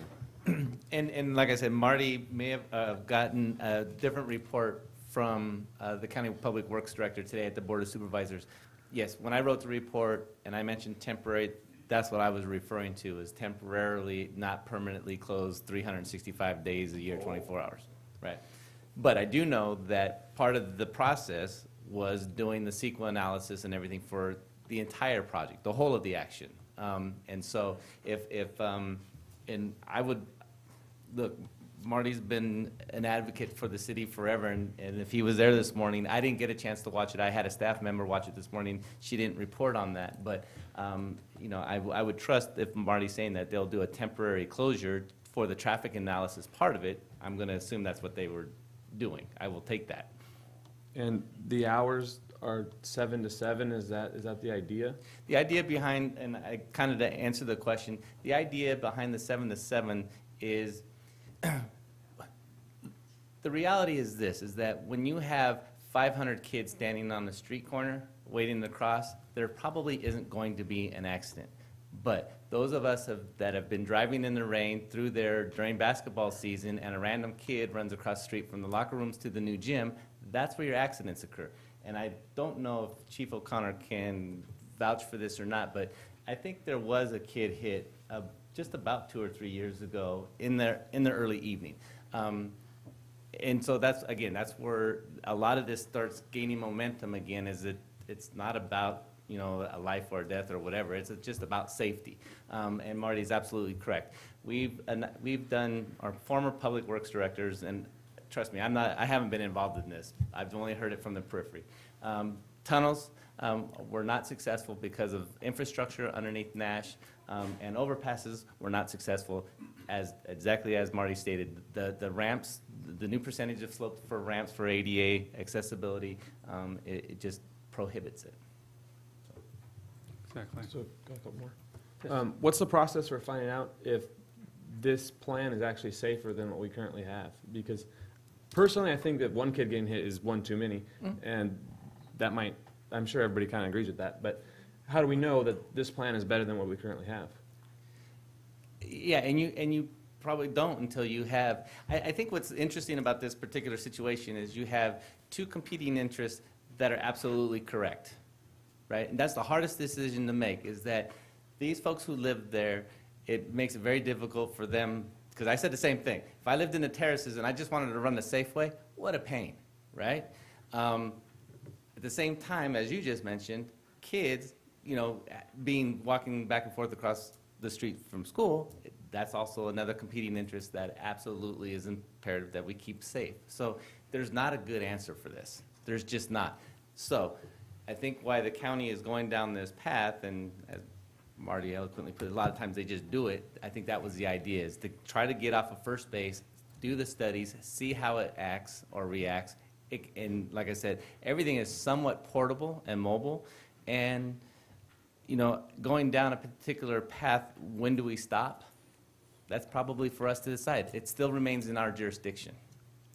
Well, I think I need to add something to this, because we had conversations with the school district and the county about this whole concept. So this is not something that came from the city. It came from passing the bond measure for the high school.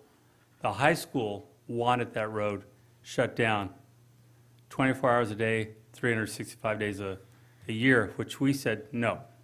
There has to be a better way to do this, because it's going to inconvenience too many families in that area. So that's where the negotiations started happening. But again, the school brought back the fact that a large percentage of the community passed this bond knowing that road was going to be closed, and that's what they wanted. Again, we don't agree with that. I think we all agree with the safety aspect of it. I think we're going to find out what the traffic survey finally shows us before we're going to move much further than we are right now. But it's not something the county wants just because they want to park. This has to do with the passing of the bond measure from the high school. That's where this came from. And again, what that plan showed was a complete closure of that area, which we did not agree to. We're looking at something that can work for the high school during the school hours, and as the city manager said, till 7 there's a lot of activities going on, basketball or different activities at the gym there. So this is the start of that process. I think it's very important that all of you that are concerned about this, meet with the school board. This is where this originates from, so you have to express your concerns there and let them know what you want, because you are the direct neighbors.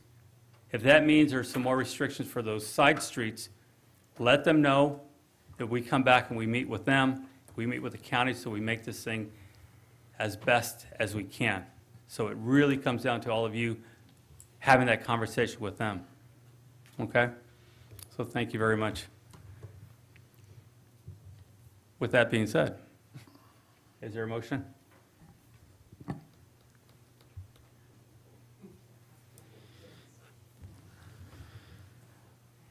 Well, I'll make the motion to approve Resolution 2015-13. Is there a second? Second. All in favor? Aye. Aye. Against? Aye. No. 3-2 against. Motion fails.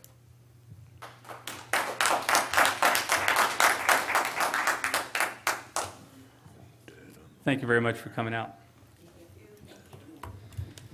Item G1, reports from city council members regarding their committees. We'll hold up for a second.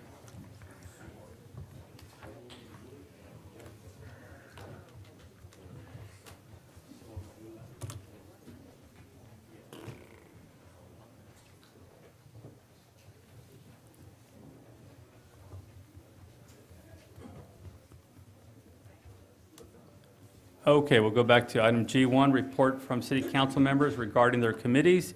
Councilmember Luna? Yes, I'd like to report, not on a committee that I serve, but on attending the new council. You can do that on the next. Want me to do that item on under? 2, yeah, information. Okay, I don't have a report for the Okay. committee. Thank you. Councilmember Gomez? I don't. I actually did have COG, and I think I missed my first COG meeting ever in 6+ years, so I apologize. I wasn't there on Thursday, but I'm looking forward to hearing the mayor's report out on that. I think I'm looking forward to it. I don't know yet, but. Councilmember Fred? Yeah, I had 2 committee meetings, one the County Fire Commission. We had a report out from the chief about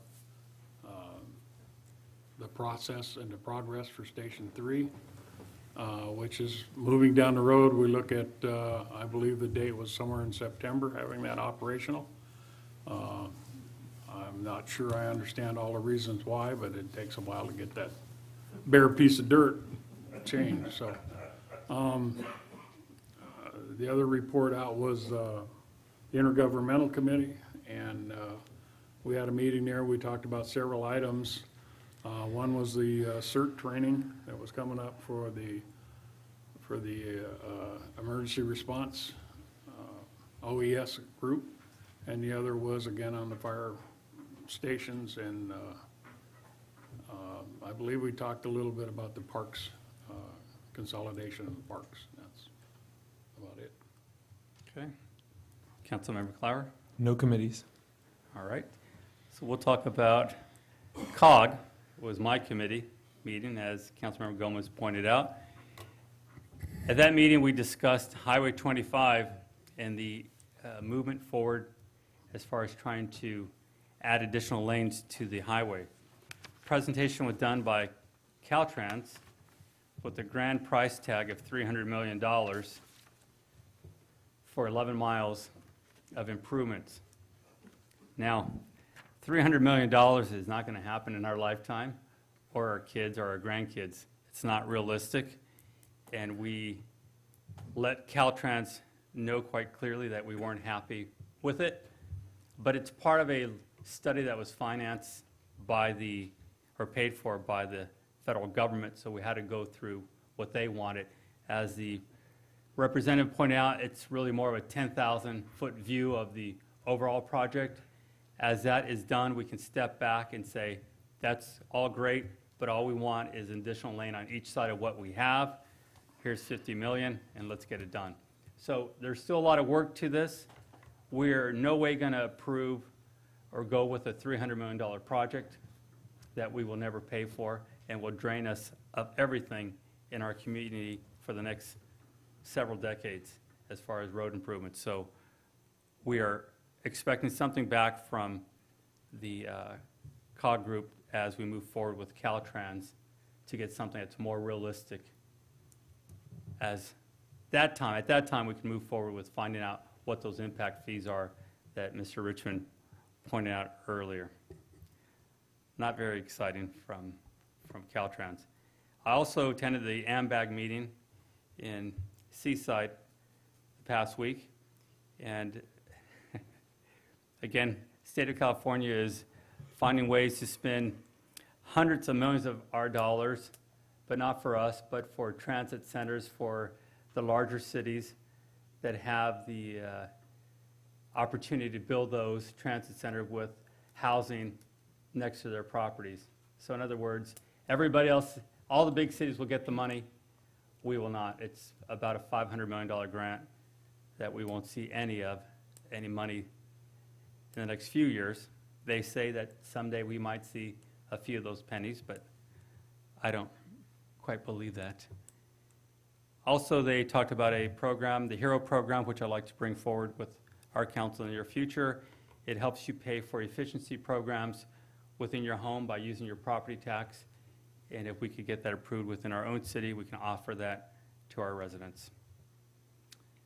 That is my report from AMBAG. Let's move forward to G2, informational reports from City Council. Councilmember Lunda?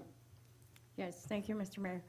I wanted to report on the training that I attended in Sacramento this past week for the new council members academy, sponsored by the League of California Cities. It actually started at 8 o'clock in the morning and went until 5 o'clock in the afternoon. So by that time, I think some of us were brain dead.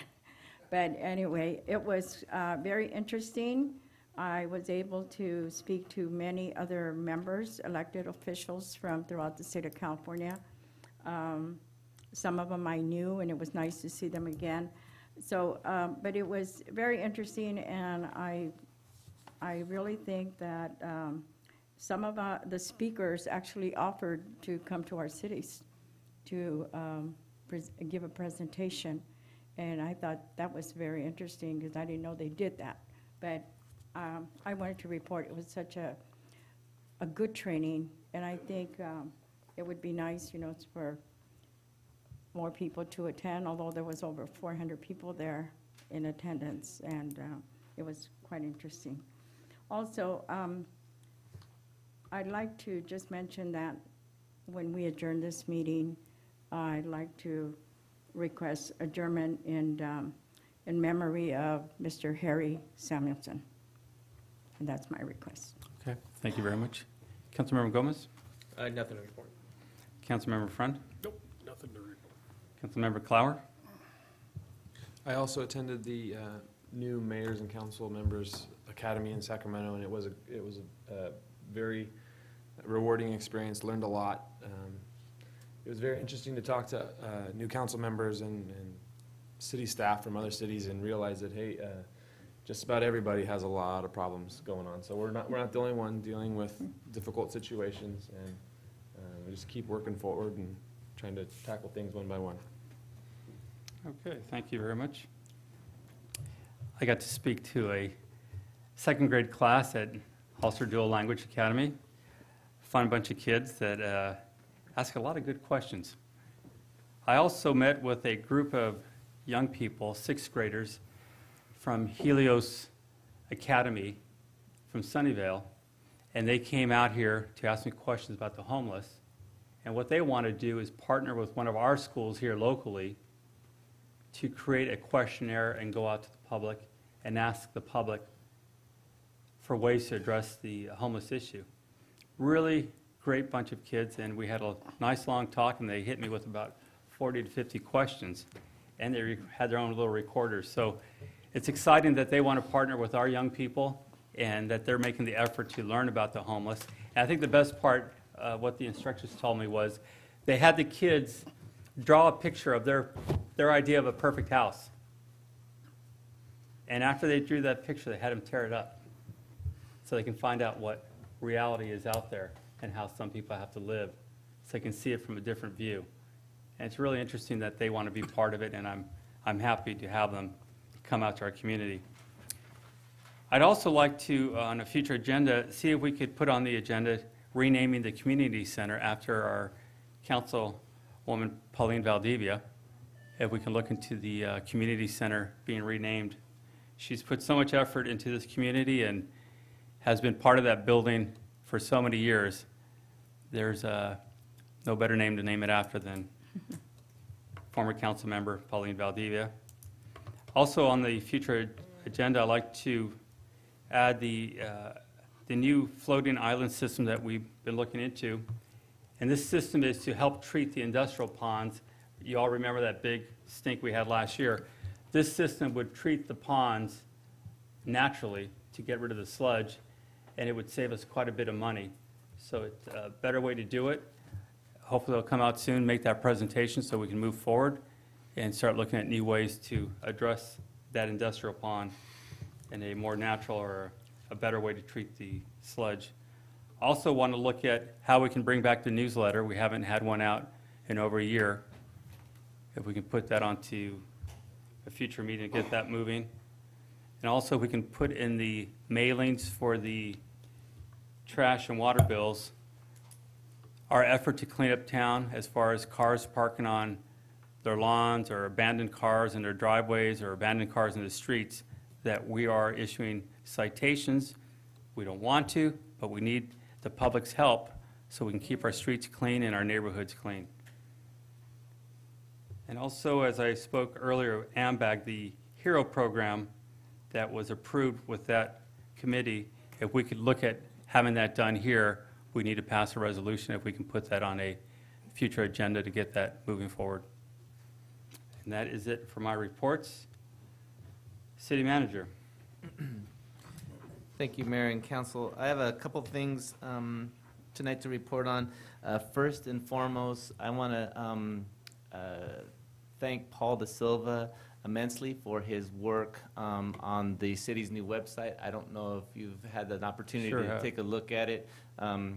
It was a little bit better than the one that I did 15 years ago. I'll give him some credit. It's very user-friendly, and I know that it's still under construction. So give him a break, and we're working towards that. Also, kudos to him again on him, Christine, Jerry, Mike, all of his crew that spent most of the holiday season in this room or in City Hall, cleaning it up, restaining the dais, putting in the new monitors, getting us into at least 2015 to some extent, where we don't have to mess with projectors. They did a great job. Yeah, they really did. Honest to God, they were in here sanding all kinds, and honest, they worked very, very hard that week. We also have a new roof on this building. I don't know if you recall, but there were several leaks. You can't tell now because we've actually replaced the tiles. But during those last rainstorms, we had several leaks in this building, several leaks over at the old City Hall that was actually dripping on our Xerox machine. It was like a waterfall. And then also at the community center. So during the holiday season, our facilities got a major improvement, and I can't thank everybody enough. It's a new year, and we're starting nice and fresh. With that kind of said, one of the things, I don't know these people personally, but somebody mentioned to me a while back about community pride. And just from the residents, and it's not always our responsibility to do things. And I want to thank a couple of people that I've seen walking up and down Highway 25 or Pinnacles National Park Highway with their dogs, not only with a bag to clean up after their dogs, but also with a trash bag cleaning up trash. It's super simple, and I apologize, I don't know who they are. I think if they would ever watch this, I'm talking to them directly and saying thank you very much. I'm hoping that our businesses, some of our businesses, I think that's one of my goals this year, is to try to get a little bit of business pride. The businesses to be a little bit more involved in our community. We have some great businesses in town that do a lot of stuff for us, but I just think there's always more businesses out there that can do a little as well. Probably the biggest news that I have, and I'll probably let Dave piggyback a little bit, is that as you may or may not know, our recreation department kind of fell under the city manager's office with the departure of Clay Lee.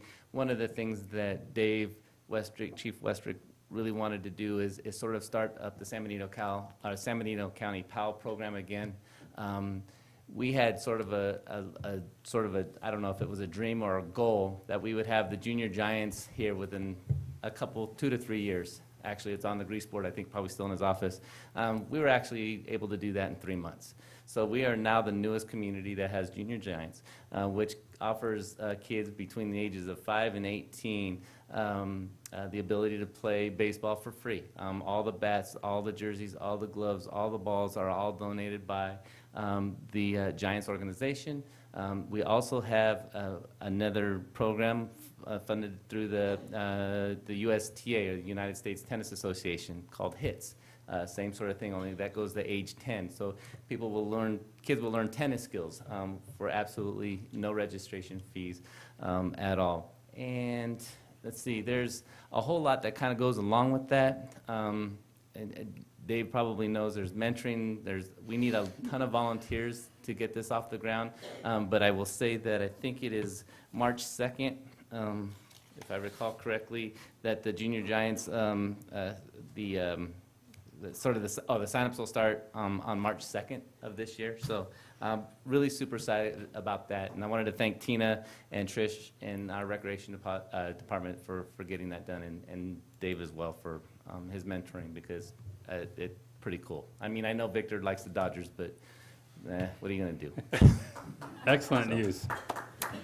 We'll take free stuff from the Giants. City Attorney. Nothing, Your Honor. Chief.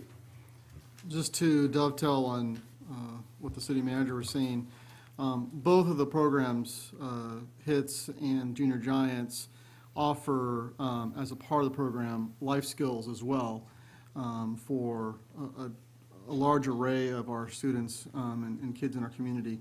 And it's our goal to offer this countywide to every kid that wants to get involved in something throughout the county. Also, we're bringing back punt, pass, and kick to our community NFL program, and pitch, hit, and run through the Major League Baseball Association. So a lot of things are happening, and I believe we also have PAL Wrestling starting up in, I believe, the fall of this year. A lot of different people are helping us out with this, and it's a really good community effort right now. And really the best part about it is that we've eliminated that barrier for most kids, that economic barrier for most kids, to get involved in something in our community. It's just another way of intervention. It's really going to be good for our community, I think. The other couple of things that I wanted to talk about were, first, I'd like to thank the area schools, especially Aaron Livingston from Spring Grove, for organizing Step Out in Blue last week. It was a day to honor law enforcement and public safety in about 8 or 9 area schools. Spring Grove pioneered it, but a lot of schools in our own Hollister School District also did it as well. It was fantastic, just really amazing. And the thing was, they did it just because. There wasn't a special day. They did it because they wanted to. And lastly, and really important to me, is I want to welcome home Chief Petty Officer Michael Canning from deployment, U.S. Coast Guard from Guantanamo Bay. Came in yesterday back to Hollister, and it's a great day for his family and a great day for our community. And I'd like to continue welcoming home our deployed people, the ones you see downtown at the Vets Building on the flags that honor them. So I was happy that the community showed up yesterday and welcomed them home, and we'll have several more this year as well planned. Thank you. Good, thank you very much. City Clerk? I don't really have anything to report other than this Saturday night is the annual Chamber of Commerce Dinner Dance, where the Citizens of the Year, David U. Boy, who's on our Planning Commission, and Gail Slesnick will be honored as Citizens of the Year, Man and Woman of the Year. And then there are several businesses that are honored as well. Excellent. Thank you very much. Let's move forward with item G3, ratify appointments to the Hollister Airport Advisory Committee. I believe Councilmember Luna would like to wait till the next meeting for District 2. Is that correct? Yes. Right. Okay. All right. Councilmember Clower, you have made a choice on your... Yes, it was a pleasure getting to interview all the applicants, and I appreciate everybody who did decide to apply. I'd like to appoint Mr. Gordon Machado. Okay, thank you very much. And I would like to appoint Robbie Scatini.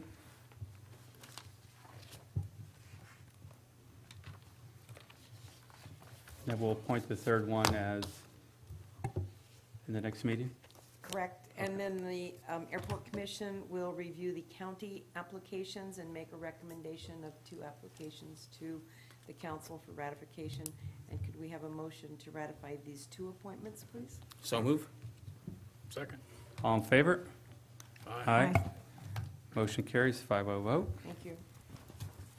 Item H, I, J, and K, there is no business. And Councilmember Luna, you wanted to adjourn the meeting and... Yes. Thank you, Mr. Mayor. Yeah, I'd like to adjourn this meeting in memory of Mr. Harry Samuelson. Mr. Samuelson was an educator in our community for many years. He was a former Hollister School District teacher, principal, and a 3-term board member. He passed away on January 15th, 2015. His involvement was with so many clubs, organizations, but I personally knew Mr. Sam. Everybody called him Mr. Sam, and his wife, Virginia, who passed away in 2007. So it was a sad day for educators in San Benito County when we found out that he had passed on. So with that, I'd like to adjourn the city council meeting in his memory. Is there a motion? So moved. So moved. Second? Second. All in favor? Aye. Motion carries. Thank you very much, everyone. One more That's it. meeting, please. Yes, I know we have one Thank more you. meeting. Thank you. Thank you, everyone.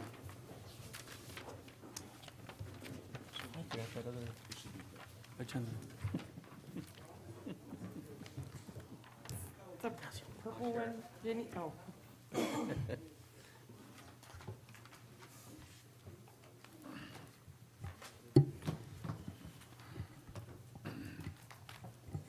Okay, at this time, we'll call to order the Joint Powers Finance Authority meeting of January 20th, 2015. Councilmember Gomez will lead us in the Pledge of Allegiance. All right. I pledge allegiance to the flag of the United States of America and to the republic for which it stands, one nation, under God, indivisible, with liberty and justice for all. Thank you very much. Roll call, please. Roll has been noted. Verification of agenda posting. The agenda for the Joint Powers Financing Authority meeting of January 20th was posted on the bulletin board at City Hall on January 14th at 4:53 p.m.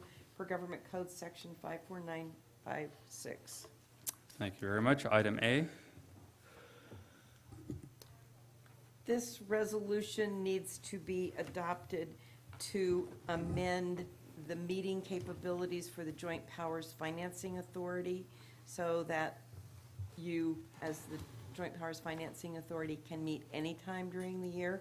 And this is in preparation for some rebonding of the wastewater revenue bond from 2006. Okay. Any questions from council? Do we have any speaker cards? No. Is there a motion? I move that we approve 2015-01FA. Second? Second. All in favor? Aye. Aye. Motion carries. 5-0 vote. B, public input. Are there any speakers? Nope. I Is there- move that we adjourn. Is there a second? Second? All in favor? Aye. Aye. Motion carries. 5-0 vote. Thank you very much, everyone. Thank you. Pull the trigger then.